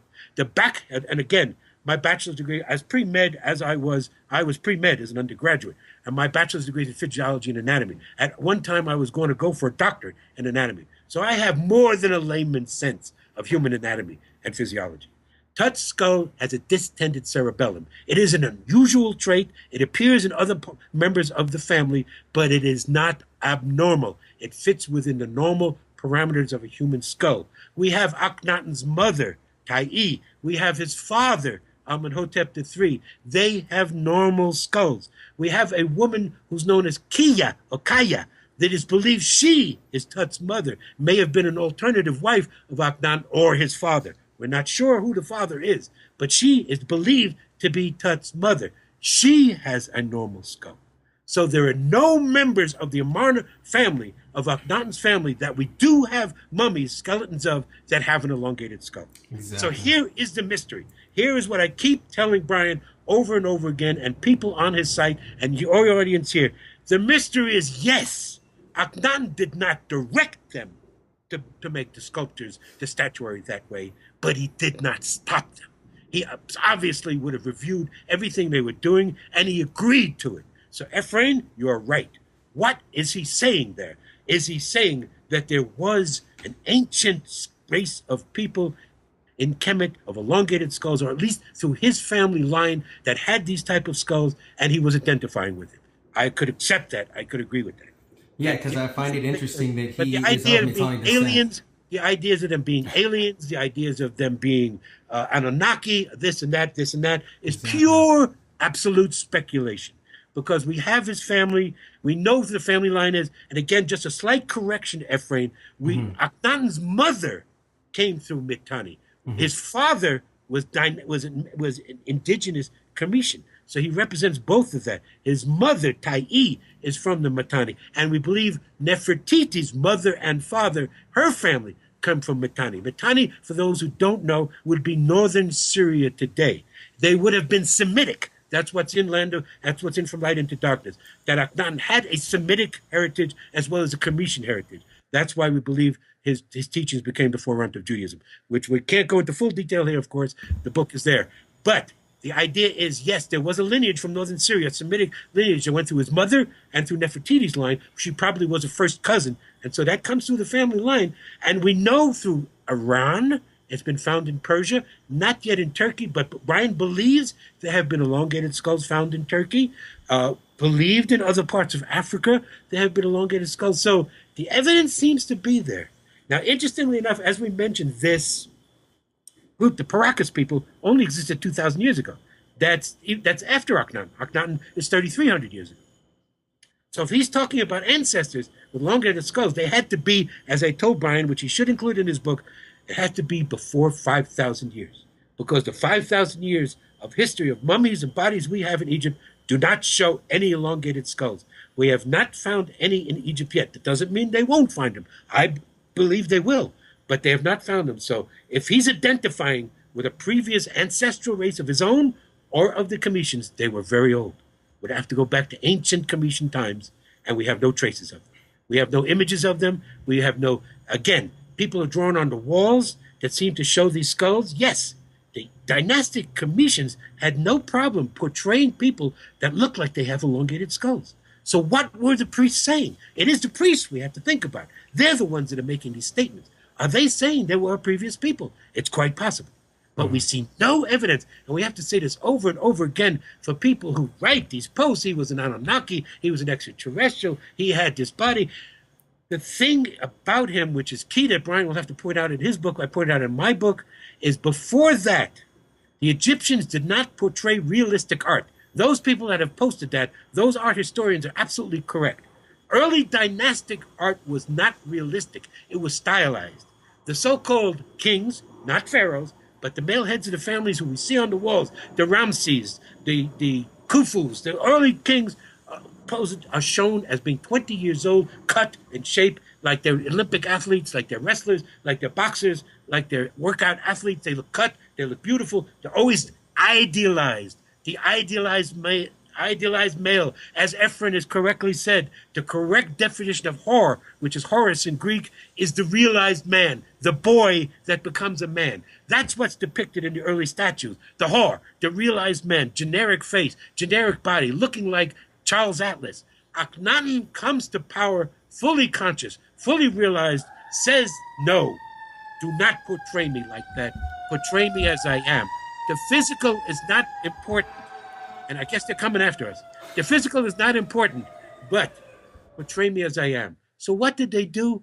They overdid it. They made him a cartoon. They over-exaggerated with these spindly hips that make him look female, with these breasts, with the face that looks like every man. There is an expression in German which I use for Akhenaten's imagery. It's called Jemand, means every man. He's shown with a Caucasian nose, with Asian eyes, with Negroid lips. He's shown as being every man.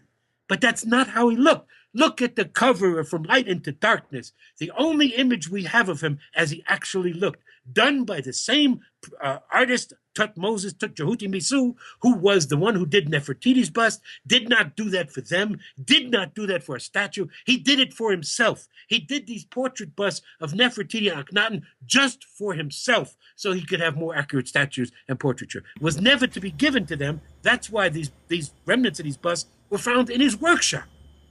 Both of them today are in the Berlin Museum. They should be in the Cairo Museum. This is one thing, only one of few things we ever agreed with Zahi Hawass about. All these antiquities should be returned to Egypt.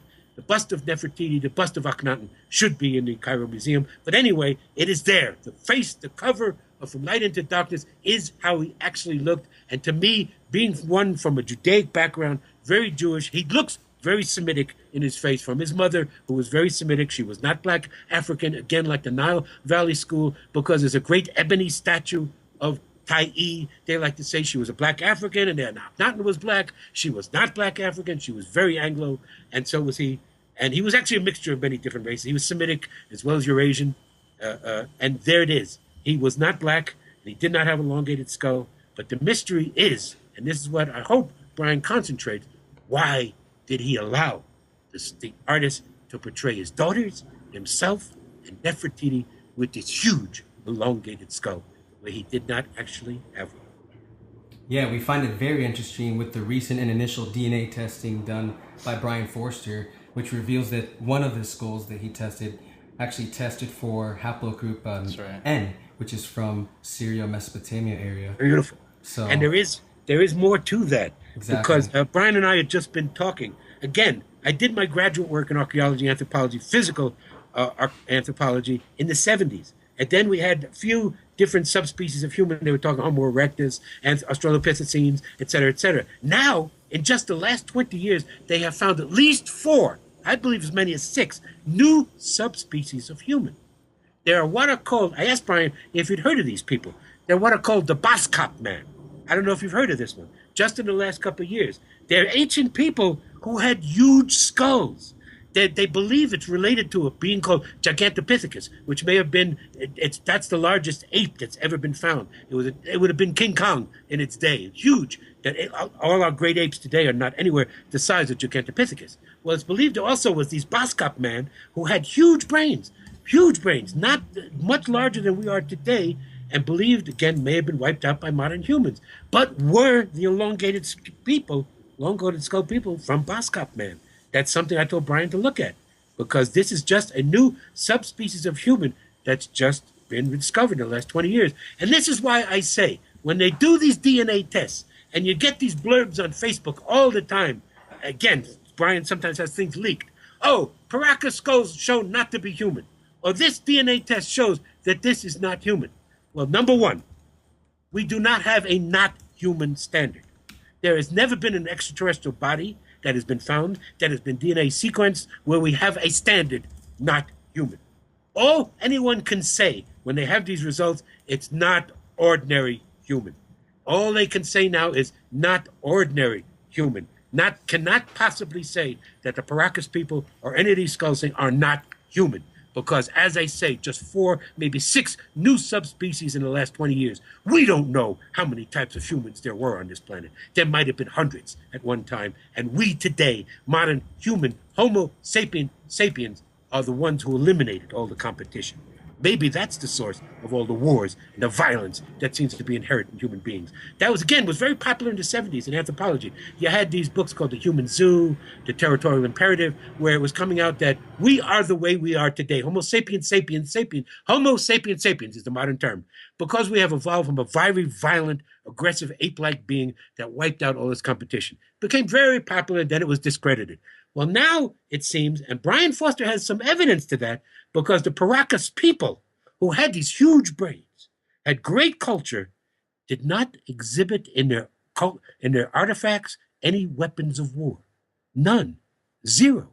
Yet along come a smaller brain people, which are now called the Nazca people, who did the later lines. The earlier lines were done by the Paracas people, but the later lines done by the Nazca people. They come along, they have plenty of weapons of war, and they wipe out the Paracas people. So, is it, I just postulate this out for everybody to think about, is it a facet that we, modern humans, are only here because we wiped out the more peaceful, larger-brained, pacifistic human ancestors. Is that possible? Or is it just as we say, we're just a function of this last cycle, the cycle of 5,000 years of being in darkness, where we've really created institutionalized. Both things may be true. It seems to be that more aggressive early humans wiped out more peaceful, larger brain, more intelligent humans. From light into darkness. Akhenaten. There you go, bro.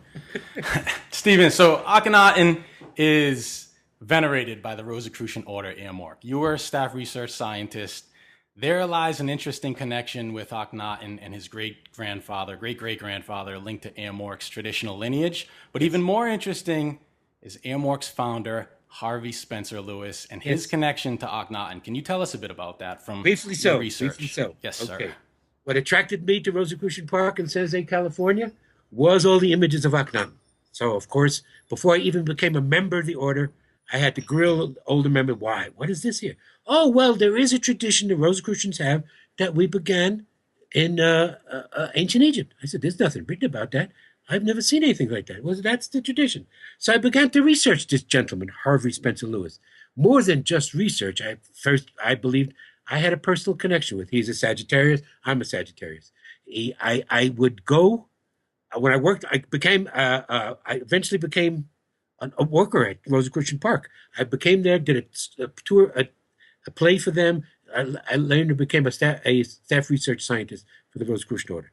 I really became interested in Harvey Spencer Lewis. I used to go to his office, which was abandoned, kept the same way it was when he was alive. He wested in 1939. He didn't live old. He born 1883, passed in 1939. He was only 55. He did not live a healthy life. I used to go in his office and felt that I connected with him. I felt that his energy, his essence communicated with me.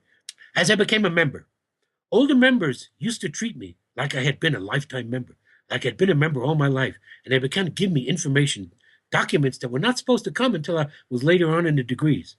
Again, to make a long story short, I came across what are known as the Confessios. The Rosicrucians have 12 degrees, which we'll talk about how they were set up. You brought me to that question. We're going to return to the ancient tradition. But 12 degrees, Harvey Spencer Lewis added what we call the Plains degrees added. So there's 12 degrees. You have to go through. He began this system in the 30s. Let me just tell his story, how he began. Harvey Spencer Lewis, born 1883, was born to a devout Protestant family. He was religious. He used to go into, born in New Jersey, used to go into Manhattan, to the great Metropolitan Church in Manhattan, which was a great Protestant church. And he would have visions. He suddenly, as a teenager, began to see things. And he thought he was going crazy, of course, which is usually what people do when that first happens. And he went to a psychic. He went to have a reading. And this person told him that he had been connected to the Rosicrucians in Egypt. Now, again, he began to study about the Rosicrucians. They were in France and in Germany. Nothing ever said anything about them coming from Egypt. No written documentation. So he began to research that. He began to go more and more into it. Again, to make a long story short, he went through a lot of different teachers, a lot of different systems. He eventually found out that there was no active Rosicrucian order in the world at his time. This was in the 1880s, around the turn of the century. He was in his 20s then. And so he found it was connected to the Masons. The Masons and the Rosicrucians had always been connected in Egypt. He contacted some French Masons. They told him in Paris. They grilled him, asked him some questions. He answered the questions correctly. They told him they had information to him. He had to come to Paris. Right? He picked up, went to Paris. He met with these Masons in Paris. They told him if he was truly wanted to know, he had to go to the south of France, to a city which was called Toulouse, in particular the old city of Toulouse, which was called Tolosa, an old Roman city. There he would meet someone who would give him his answers. He went down just by himself, not even speaking French. He got off. He was met by a person. To make a long story short, he met in Tolosa a gentleman who had the title Tsar Hieronymus. He was the de facto head of the Rosicrucian order. What Harvey Spencer Lewis was told, that the Rosicrucians from an ancient tradition would go 108 years above ground, 108 years underground. 108 becomes 9, which is the high number. So he was in an era of 108 years underground, but that Tsar Hieronymus was still keeping the tradition of the order. If Harvey Spencer Lewis was serious, he had to go through a series of initiations. He was asked questions, went through a series of initiations. He was then given the title of Imperator, which is a title, a Latin word, which means emperor, to head up a jurisdiction of the order. He was given the jurisdiction of North and South America to start the order. And he was supposed to start the order when the time period when 108 years was up. Well, he miscalculated. He started in 1914. He made an announcement in New York City. All like minds come in. The Rosicrucian Order is coming back active. Nobody showed up. And he was totally dismayed. What happened? He realized he had miscalculated and he was a year off. Did the same thing the next year, 1915, and many people showed up, including a very wealthy patron who allowed him to establish the Rosicrucian Order. He was given the jurisdiction for North and South America. Now, he was also given a series of prophecies at this point, which I later found out about. The prophecy said that it would be the reincarnated soul of Amenhotep IV who would reestablish the order in the land where the eagle spreads its wings. Well, the eagle is the symbol of North and South America. In South America, it's the condor. It's the same thing. So he saw that that was a sign and that he was fulfilling this prophecy. So Harvey Spencer Lewis never went around and publicly declared, I am Akhenaten. He never did that. But he believed, because of this prophecy, that the soul or the spirit of Akhenaten overrode him, and he created the Rosicrucian traditions, the 12 modern orders. It then became, in the 30s, it was called mail order mysticism. You had to join the order. You would get these monographs, these lessons in the mail. Now, at this time, in the 30s, it would take you 20 years to go through the 12 degrees. You had to be dedicated to show that you were going to be a member. When I came to it here in the late 70s, I said, wait a minute, this is, we're not in the 30s anymore. People don't have 20 years to wait to get these degrees. And it was given to me. All of a sudden, I just had access to all these degrees. And I was only in the 4th degree at the time, but I was given access to what are called the confessios. As you go through the 12th degree, they stop your lessons, and they send you these 5 weeks of monographs.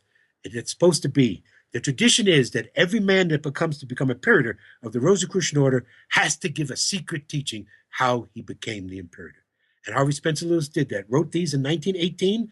They were not published until the 30s, only higher degree teachings.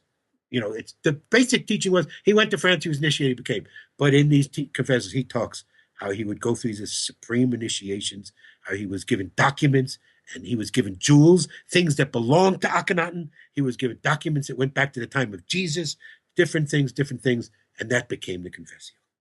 And I read him, and I immediately vibrated with him. Okay, he's connected to Akhenaten. Akhenaten's it. Akhenaten is my life from 1968. This is it. I combined them all together. Here it was. The Rosicrucians were saying that Akhenaten was their traditional first grand master, but that the founder of the order had been, as you said, his great-great-grandfather, given the title in chematology and Egyptology as Tutmosis III. We use the term as Hakim would pronounce it, Jehuti Misu. And he was his great-great-grandfather.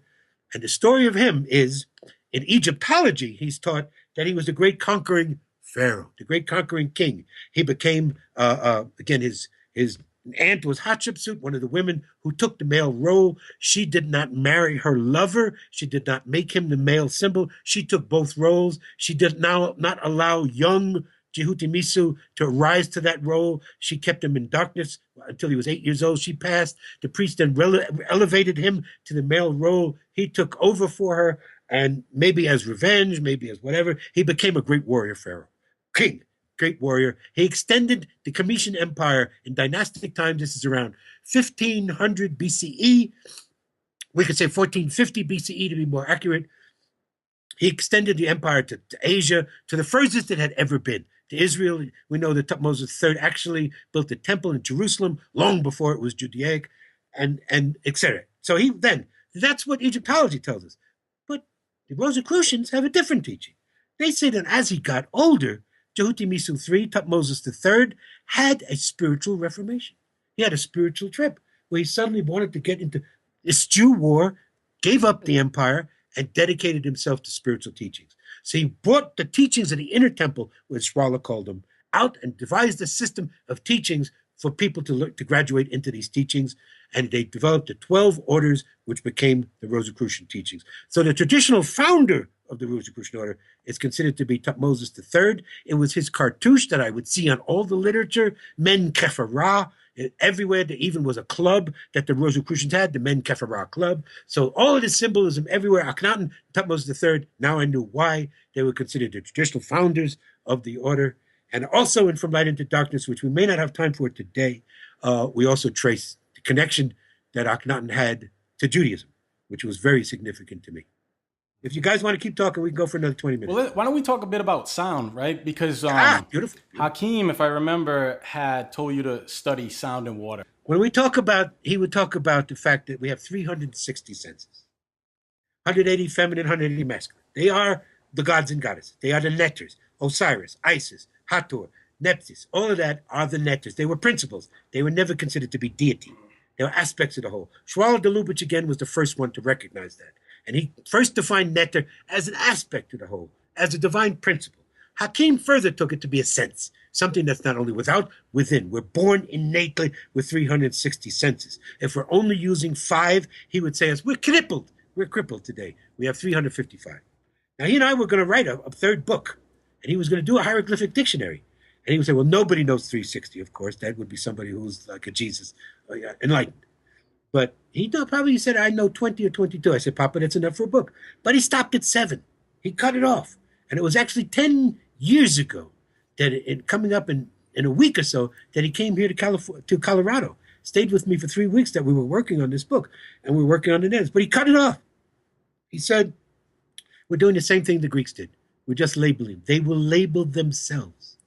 But he himself, being on the path of meditating at the site, knowing where the Holy of Holies were at every site, going around to all the sites, meeting all the masters, becoming then teaching meditation at the sites, he was higher advanced than most normal person. And he would know, when he would meet a person, where you were at. All he had to do was look at you, and he would know where you were at as your level of consciousness. He would further know when you opened your mouth, and you would ask him a question, he would always answer the question at the level of the questioner. Some people would say to him, were the netters gods or were they myths? He would look at the person and he would say they were myths, and he wouldn't talk any more about it. But if they were a person who were on a level of higher understanding, he would say they are senses. And then he would go and teach you, what is that? You have it within you. That's the whole idea of going to the sites. That's the whole idea of his method of teaching. We go again to have the double brain experience. Each site is dedicated to a netter. It is a particular sound. Now, to your question, when Hakeem met me for the first time, he saw I was already 25 years on this path, had become a Rosicrucian on the spiritual path, had studied Eastern mysticism, had studied Egyptology for 25 years, had already studied Schwaller de Lubitsch. I was there. So he said to me, your task will be to learn about sound and water. Sound and water, the knowledge that the ancients have and the interplay of both. And he knew I was an archaeologist and I could go from there. And so we did. So as we said, each netter had a frequency of sound. Each pyramid, and we believe now there's 120 pyramids, there's 72 we know in Egypt. Of course, some are dynastic, some are not, all ancient Commission structures, but each ancient pyramid was tuned to a different frequency of sound. Each site is tuned to a different frequency of sound. Each site has running water. Before they carved the Sphinx, before she, being the first thing above ground 54,000 years ago, they drilled tunnels into limestone bedrock, miles, I think more than 100 miles, out into what is today called the Western Desert, where they connected with the natural underground tunnels of a flowing underground river. There was not only an above-ground Nile, which we see today, there was an underground Nile, which was called by a German researcher, MLP Blankenship, in the around the turn of the 19th century, the Nil, using as a German word, which means primordial, primeval. There was an ancient river. That ancient river they brought from the west to the current Nile Valley by drilling artificial tunnels, bringing water to the site. Water and stone. Water and stone. The vibration, they chose the stone for its vibratory frequency. We now are getting into a level of geology of the ancients never approached by anyone. And that's two great geologists, Dr. Robert Schock and Susan Moore, the geologists of the Kemet School, who are now teaching us about stone and understanding that these people were master geologists. They knew, Susan Moore, who went straight from college out into the field. Dr. Schock went to the academic. He's got a 40-page resume. He's got 7 books he's written about stratigraphy, one of the great academic geologists in the world. Well, Susan Moore spent 40 years in the field in the Canadian oil and gas industry. We talk about granite. We just say granite. She comes and tells us there's 700 different types of granite. We talk about feldspar, which is a substrate of granite. She says there's thousands of different minerals that make up feldspar. So we're looking at a system now that they knew stone like we're just beginning to know. They knew the chemical, physical properties of stone and its vibratory abilities, and they chose the stone for its ability to make sound, to vibrate. And what we see now, a particular type of stone, which is where we're at now, the ultimate state of the art in our research, is a term called porphyritic diorite. As we can teach people very quickly, a quick geology lesson. There's 3 different types of stone: sedimentary, igneous, volcanic, or plutonic. Plutonic means it forms from underground in magma. The hardest stones are that's what formed igneous, plutonic. Limestone is sedimentary. It's maybe 3-4 on a scale, Mohs scale, M-O-H-S, the scale of geology that determines hardness of stone, diamond being 10. Igneous starts at 7 because it has quartz content. Igneous starts at 6, excuse me. You have, as stone cools, okay, the hardest stones being formed from volcanoes are igneous rock and plutonic, forming from magma. The first one that cools is called basalt. It is usually a dark black or gray stone. It has the least amount of quartz in it. So it is the softest, 6 on the Mohs scale of 10. The next stone that cools is called diorite. In Commission, we call it diorite. We use it as Hakeem pronounced. He called it diorite. It's pronounced in English diorite. Diorite has more quartz content, so it becomes 6.5. Diorite has many different colors. It can be gray, can be black, has different types of in it. Then it goes to granite. Granite is 7 on the Mohs scale. Why? Because it has the most quartz content. Quartz is 7. So in other words, to cut these stones, you have to have something as hard as quartz or harder. It has to be 6, 6.5, 7, or harder. Diamond being 10. Usually they say diamond tools are only modern. We know now that the ancients had diamond tools. So first of all, from the engineering, from the technology standpoint, we're looking at these ancient megalithic stones and the hardest stones that have ever been on this planet. So they had to have tools to be able to cut it. This comes into the work of Christopher Dunn and other engineers we work with. People read Christopher Dunn's books, the best source on that. That had to be severe, highly advanced. So we use the term ancient advanced engineering. Brian uses lost ancient engineering as a term. We don't think it was lost. It just was laying dormant. So I prefer ancient advanced machining. Obviously, to cut this, again, Hakeem wanted us to study that. What we know now, this one stone called porphyritic diorite, porphyritic means the quality of the stone has different conglomerates in it, was their favorite stone. It is the most vibratory, most resonant of stone we have yet discovered. Rings like a bell when struck. So does rose granite. It's obvious. Everything of this civilization was based on infrasound. Sound was used to create an anti-gravity field to lift these megalithic tons to build the pyramids and carve the Sphinx. Sound was used to create the anti-gravity fields, to carve, to drill tunnels, to do all the amazing things that they did. We even believe now, we have some evidence, and we've got physicists on board to help us with this, that they actually used ultrasound to alter the physics of stone. We have the great controversy, and this is where really, I'm glad we got into this, because this is really where I'd like to leave, to take it before we leave, is another great controversy. You see the controversies we get in on Facebook. No, they were aliens. No, they're extraterrestrial. No, they were humans. Hakeem's major point was we insult our ancestors when we say aliens built the Great Pyramid. We did it, but we were in a higher state of consciousness, not where we are today. That's why we cannot duplicate it today. That's why all these people with their 3D printers, they're going to do this, they're going to do that. They're never going to duplicate the technology of the ancients because we're not in the state of consciousness. We may have the technological means to recreate, but we don't have the spiritual means to activate.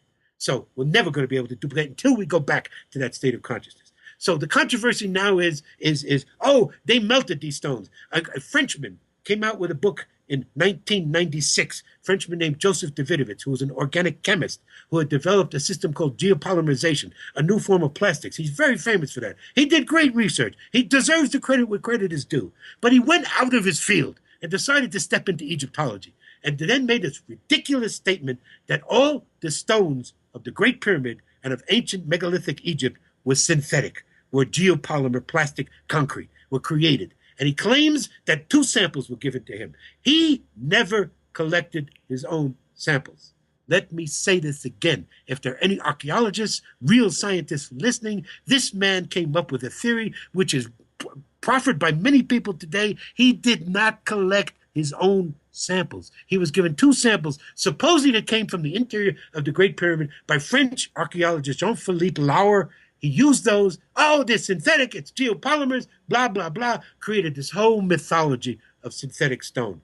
We, the Kemet School, have been testing stone from Egypt in the last 10 years by one of the most famous testing laboratories in Pittsburgh, Pennsylvania, called Matco Associates, a great friend of mine who is a Rosicrucian and a world-known chemist, world-renowned chemist, world-class chemist, has been testing the stone. To make a long story short, we've been testing the granite, we've been testing the limestone, testing the diorite, testing every stone we could come across, tested stone from inside the pyramid, testing stone from the casing stones of the pyramid. We have not found one instance of synthetic stone. It is all natural quarried stone. They had the ability to cut and quarry. We find the tool marks. We find the marks in the quarries. There's no way that they created synthetic concrete. Yes, that's what you'll read. As soon as I'm finished talking here, someone will put another post on Facebook about the Coricancha in Peru or about the sites in Peru, that they're all vitrification, that they're all synthetic stone. Absolute nonsense. Again, Brian Foster and I stand head-to-head with this. The Kemet School stands head-to-head with this. Robert Schoch, Chris Dunn, all of the great engineers, every engineer we've brought to Egypt. Since I've been doing tours to Egypt since 1998, I've had dozens, literally dozens of engineers come with us. Not one has disagreed with us. That is not a case of advanced machining we're seeing, that had to have advanced tool mark to do this. Not one geologist who's come with us has disagreed that this is synthetic stone, that it's not natural stone. Everybody knows this is natural stone we're looking at. So the key, sound and water. They had an understanding of both that we're just coming to today. As far as water goes, I recommend people read Masamuro Emoto, who was great, Victor Schauberger, and Johann Grander, the masters of the last 100 years in discussing water. Victor Schauberger identified 33 different types of water. What? 33 different types? We just talk H2O. That's what we're taught in school. It's just H2O. No. Water is not the same. Water that comes from the heart of the earth from and polluted that goes through pipes is not the same. So again, there was the key that Hakim set me on that path. In 1997, really started teaching in 1992. He whet my appetite that I had to come back. It wasn't 5 years till I could get it together, come back again. In 1997, I spent 3 weeks with him in the field that became the land of Osiris. And it's then he gave us the whole story of Kemet, of the cycles, of the stages, of the numbers, and he told us right then and there, sound and water is the key to understanding this ancient civilization and how it worked together. And he said at one point, sound was everything. In fact, in some new documents that we've just gotten, we have just gotten the raw footage of the Pyramid Code, things that were left out that they didn't put in. And he talks there about sound, and he says, think about it. Think about just the English language, which is our language, of course. How many words there are that can be applied to sound? Not just loud, noisy, terrible, enthralling, enchanting, uplifting. In fact, I would argue every single adjective and adverb that exists in the English language has been used for sound. And then he would say, think about the ancient languages.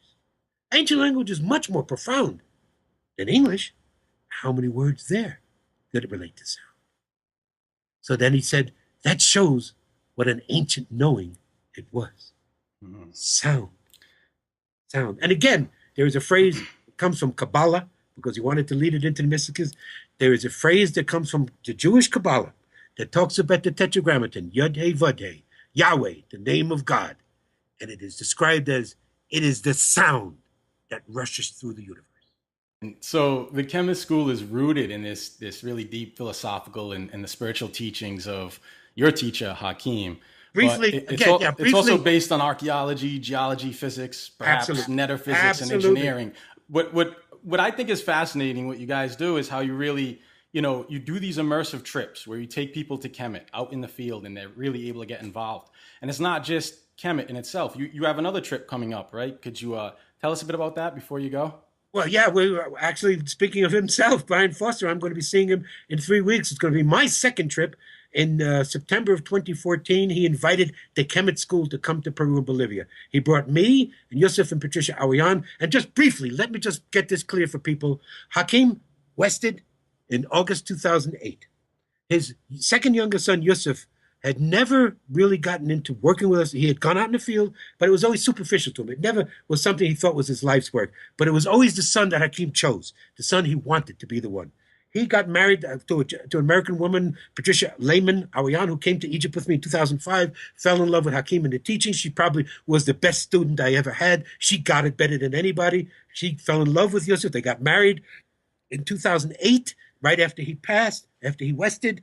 And then they formed in 2009 the Kemet School of Ancient Mysticism, dedicating themselves to continue his teachings, to continue to work in his name. I joined on board in 2012. We did our first techno-spiritual tour in April of 2013, included Brian Foster, the first time I met him, and Christopher Dunn. It was a great tour.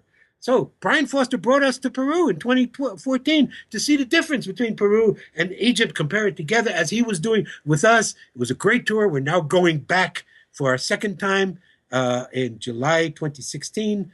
And we're going to be going back to the great sites of Pumapunku, Tiwanaku, the Sacred Valley, all the incredible things where we can see this amazing ancient megalithic civilization, which had a similar type of technology with local variation to what ancient Commission was doing. And so we date those ancient megalithic sites in Peru and Bolivia as being well over 10,000 years. It's been an honor, and we'd like to thank you once again for having you on the show. Well, this could be just part one, brothers. I could come back for another session. We're going to take this further. We could literally sit here and talk for a week. There's so much we can go into on detail. And also, it's because you two guys, too, because you've been students of it, because you've studied, you've listened, you've watched, you've heard other interviews, you've read. And so many times I've been interviewed by people who had never even read my books. And so we had to start basically from ground zero. What is chematology? Well, what is Egyptology? And go from there. You know the right questions to ask. You can lead the discussion deeper. So this being a first time out, even another time we can go deeper and deeper. Absolutely. As Hakeem would always say, again, as I said to you, he would take it to the level of the questioner to what you want to know. We could take this as deep as you want to know, because the truth being is what's in Land of Osiris and From Light into Darkness is only a small amount of what Hakeem gave me. It keeps coming out all the time. As I'm in the field, as I'm talking to you, different things will come all the time. Oh, he told me this. He said this. He's constantly with me. One of the major teachings, he gave us 5 teachings, which became the basis of From Light into Darkness. There is no time. First of all, there is no time. Time is an illusion. It's only a function of distance. Then he said there is no death. He taught us there was no word in the ancient Cometian language for death. It was west or westing. So in other words, life and death were not a dichotomy. There is only life. There is only consciousness. Death, what we call death, is just a changing of form. Consciousness continues. But then he gave us, there is no separation. And he left me in 1997 with those 3. There is no time, there is no death, there is no separation. Separation, yes. All the metaphysical traditions were saying every cause is an effect. Every effect is a cause. Everything's connected to everything else. Everything that happens in every universe, everywhere, affects everything else in every universe, anywhere. But then, when I came back in 2003, is where he laid the haymaker on me, which became From Light into Darkness. Then he said, there is no God and there is no soul. But those have to be defined. I could not start From Light into Darkness by saying that, because I would lose people from the beginning. It couldn't be till the end of the book that we say that. And it's not to the end of the lecture that I give on it, because people have such a connection with the word God. People have such a subjective personal connection. Oh, I talk to God. God talks to me. But the idea is there is no personality. There is no being. Because if number 3 is true, there is no separation. There cannot be a creator separate from creation. Creation and the creator are the same. So therefore, there is no being God.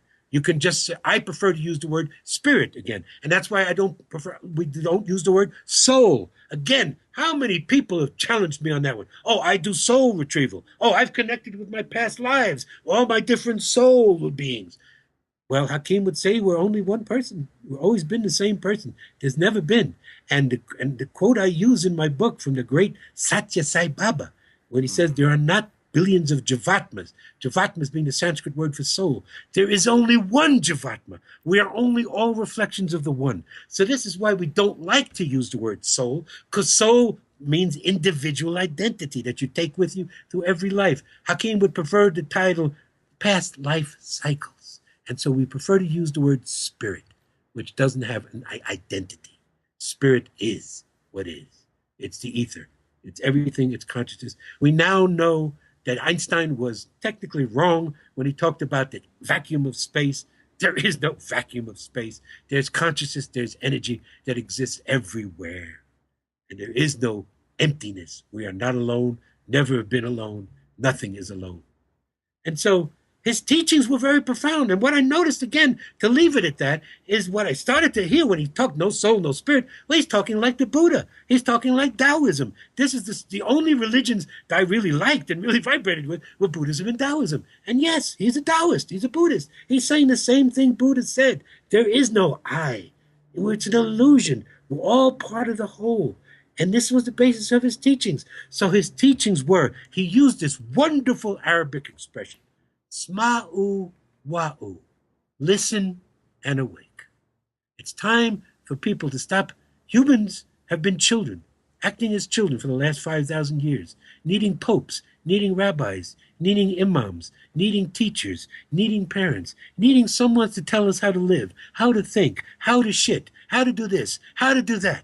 It's time for humans to grow the F up and wake up to the humanity, to the senses, to the potentials we have. Yes, we were a pyramid, people who could build a great pyramid. Yes, we were a people who could carve a sphinx. Yes, we were a people who could create a worldwide grid of pyramids that had free energy all around the world. Nikola Tesla was just a reborn Cometian.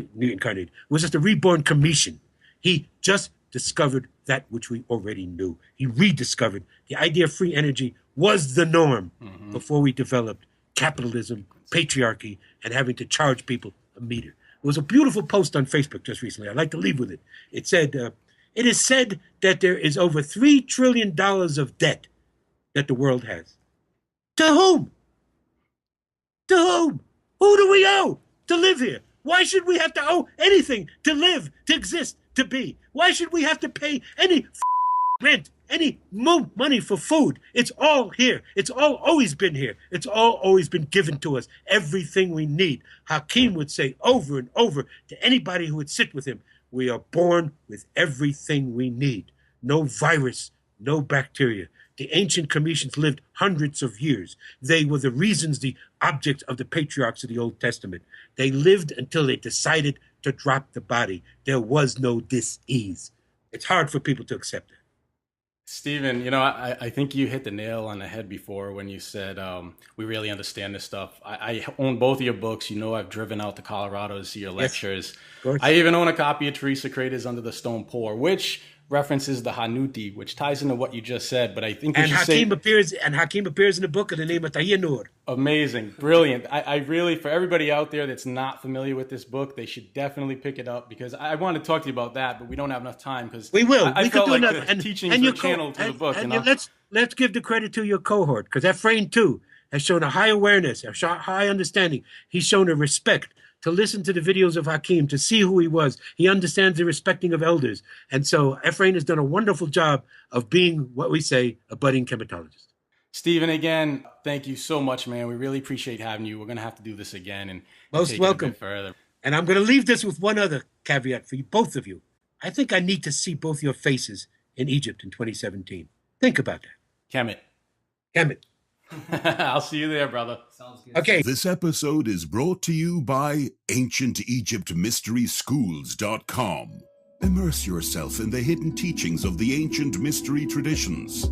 For thousands of years, initiates have examined the meanings of sacred texts, said to hold the secret path towards ascension.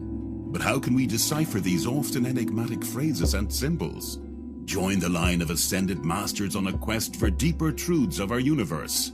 Follow along as we trace the powerful evolution of humankind's most illuminating secrets. Begin to embark on your journey today and discover your divine rite of passage at ancientegyptmysteryschools.com.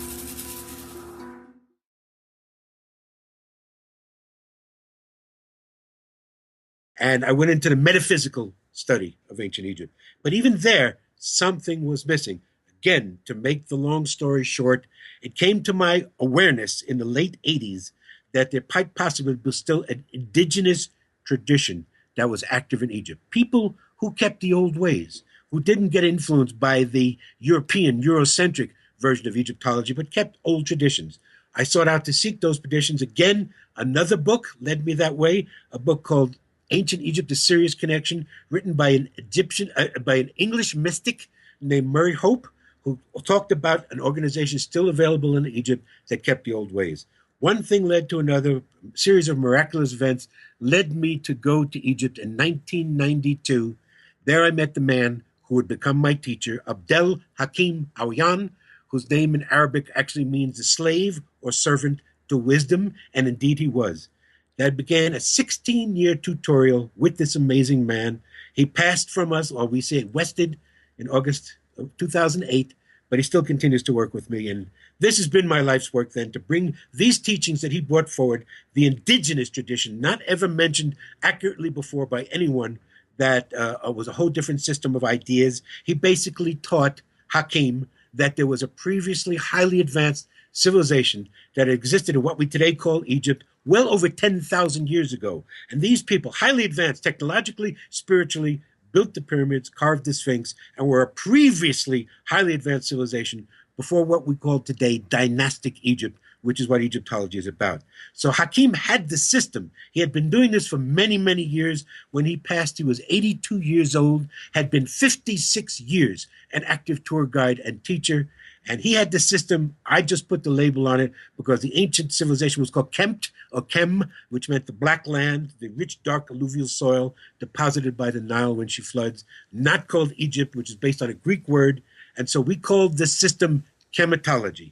I put the label on it, and we together combined on the two books you mentioned, Land of Osiris and From Light into Darkness. And that's basically where we are today. We could talk about the formation of the Kemet school. It's fascinating. Stephen, at what moment in time did you know Hakim was going to... Testament is what we have about ancient Egypt being cruel taskmasters and putting the Jews, the Hebrews, to work as slaves, etc., etc. That story never sat with me, and never sat with me even from 8 years old on. And one long story led to another. So my career decided that I was going to reject what religion was saying, what parents were saying, and go into the study of sciences. And I have 3 degrees in the sciences. I have a career in the sciences. It was along my way in my academic career when I realized there was something missing, lacking there. It led me to, again, another critical point in life, we'll say, and we're going to go back to this period because I know we're going to discuss this. In 1968, I had already graduated college. I had a degree in physiology and anatomy. I was pre-med in the hard sciences, started out as a chemistry major, and that hard science background has always done me well. But I didn't want to continue there. And so there was the Vietnam War. I enlisted in the Air Force for 4 years and decided I was going to study things that I wanted to study that I hadn't had time for in college. Again, to make a long story short, I came across a used paperback in 1968, posthumously written by Sigmund Freud, called Moses and Monotheism. In this book was based on, and again, we'll discuss this in greater detail when we discuss this period, but Freud had written a series of essays where he had speculated that Moses, the Hebrew lawgiver, had actually been an Egyptian priest under a particular king who was given the title Akhenaten. This book changed my life. It was from that period on, 1968, I decided that whatever else I was going to do, my life's work was going to be in the study of this ancient civilization, particularly this period known as the Amarna period and this king Akhenaten. So from 1968 till this moment, this has been my life's work. One led to another. Things moved in. I got my degrees. I went back and got another master's degree in Egyptology from San Jose State University. And when I was doing that in San Jose, California, I noticed that there was an organization there known as the Rosicrucian Order. And their worldwide headquarters at that time was in San Jose, California. I visited the area, looked around, and I saw images of ancient Egypt, particularly of this king Akhenaten, and it fascinated me. One thing led to another. I got involved with the Rosicrucian Order, found out that there were very deep connections with this particular king. One thing led to another. Be your teacher. How did that come together? Wow, that's beautiful. I know now it was years before I actually met him. Again, I was hearing rumors in the late 80s, books were coming out from other people who were writing that there was still possibly a tradition that existed in Egypt, the Celtic ways. It was Murray Hope's book in 1992 that let me know the tradition was real. But it was in 1987 where I was at San Francisco Whole Life Expo doing a panel on crystal skulls, as you mentioned, a whole other topic to talk about. And there I met a man named, a man and a woman named, a group called Power Places Tours. It'll come to Toby Weiss. There it is. Dr. Toby Weiss. I met a man who was, at that time, Power Places Tours was the first organization that was leading so-called spiritual metaphysical tours to Egypt. I met him in 1987, sat down, we talked, we shared a lot of interests. He said to me, he was using a tour guide. That was somebody I needed to meet, who really knew the old ways. And he mentioned just the name Hakim. That stood with me for those years. As I said, 1987, 1992, a series of miraculous events occurred. I was able to get the money that just appeared to me, which happens at times for many people. When you're on the path, when it's right, it happens, when the time is right. And I went to Egypt. And the first day in Egypt, when I went to Egypt, I hooked up with another group that was in a subgroup of Power Places Tours, led by a woman named Nikki Scully. This is a very interesting story. Nikki Scully was one of the first Americans to start to lead spiritual tours to Egypt. She was at one time married to a man named Rock Scully. Rock Scully was the publicist for the Grateful Dead in the late 1970s. The Grateful Dead went to Egypt in 1978, did a series of free concerts. Nikki went with her husband Rock, went with the Dead, and met my man, my teacher, Hakim, in 1978. When she started to do tours for Power Places Tours, she started to use Hakim as her tour guide. So I hooked in with Nikki the first day I was in Egypt, standing in front of the Sphinx. I saw him, I looked at him, and I looked at her, and her is something we'll talk about when we discuss the Sphinx. And like I said, at this point, I'd had a very deep connection with the Sphinx. She talks to me all the time, communicates with me.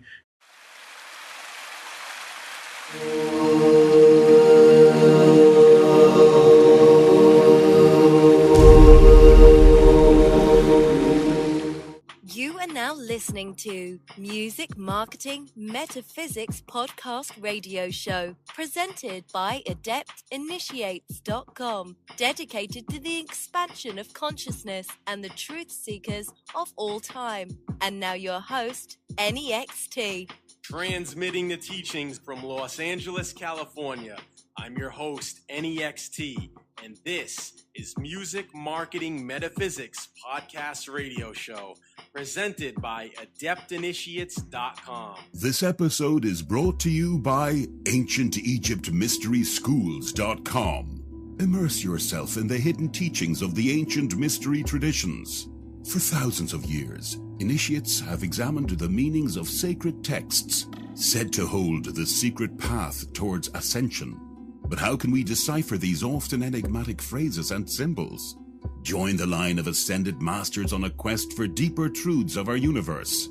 Follow along as we trace the powerful evolution of humankind's most illuminating secrets. Begin to embark on your journey today and discover your divine rite of passage at AncientEgyptMysterySchools.com. Today in studio, I have with me my co-host for this episode, Efren Arroyo. Efren is one of Adept Initiates' modern-day scribes. He's a deep researcher and a frequent contributor to our blog, where he often writes about chematology. I wanted to bring him in to co-host this episode because our guest today is Stephen Mehler. For members of our audience who may not be familiar, Stephen is an expert chematologist with over 50 years of research into ancient Egypt, properly known as Kemet. And while working as a staff research scientist for the Rosicrucian Order Immerse, Stephen experienced and researched with what has become known as the Mayan crystal skull. Now, Stephen has been interviewed on both radio and television, and he's been featured in the book Mysteries of the Crystal Skulls Reveal. But the real shock to academia and Egyptology came when he was able to uncover and study an indigenous oral tradition that still exists in Egypt and was given permission to share the teachings to the Western world, teachings that unfold a whole new understanding of ancient Egypt. Kemet is also the author of The Land of Osiris and From Light into Darkness, which, might I add, are both books that play a huge influential role on my own ongoing viral series, Ancient Egypt Mystery Schools, which Stephen has been featured on. It is an honor and a privilege to have him on the show with us. So without further ado, Stephen Mehler, welcome to the show. Thank you. Thank you very much for that wonderful introduction. Stephen, we have so much to talk about. You're so well read, so well researched, and you stay active in the field. But before we get into your current work with the Kemet School of Ancient Mysticism, in your book, The Land of Osiris, you reference someone who has had meetings with remarkable men, G.I. Gurdjieff, and how he posited 3 questions all men ask. Who am I? What am I? And where did I come from? Stephen, can you tell us a bit about where you came from and what it was that initially sparked your interest in ancient Egypt? Well, it's a long story, as we say. We'll try to do the short version, being that I am now 70 years old, and as you say, actively being involved in this type of research for just about 50 years. For me, it was as a young child, basically around the age of 8, that to my mother's blessed memory, she used to keep around the house the 2 great pictorial magazines of the day. Now, I date myself, growing up in the late 40s and early 50s, so this is Life magazine and National Geographic. So we have certain moments in our life that when we get to an age, we can look back on and say, that was a pivotal moment that led me into the direction. I one day picked up an issue of National Geographic magazine and stopped dead on a photo of the Sphinx and the Great Pyramid. Now, at 8 years old, it wasn't something like, wow, this is going to be my life's work. But some deep connection was made, which we can discuss in greater detail, which we will. But I have a deep connection to the Sphinx from that day forward. The Sphinx has guided my life and sort of my academic career. All it did at that moment was to make me question, to want to know more, want to find out more about this ancient civilization, which was called Egypt. And the information that was given to me that was current and around through religion, through being the fact that I was born in Judaism, and that the Exodus story of the Old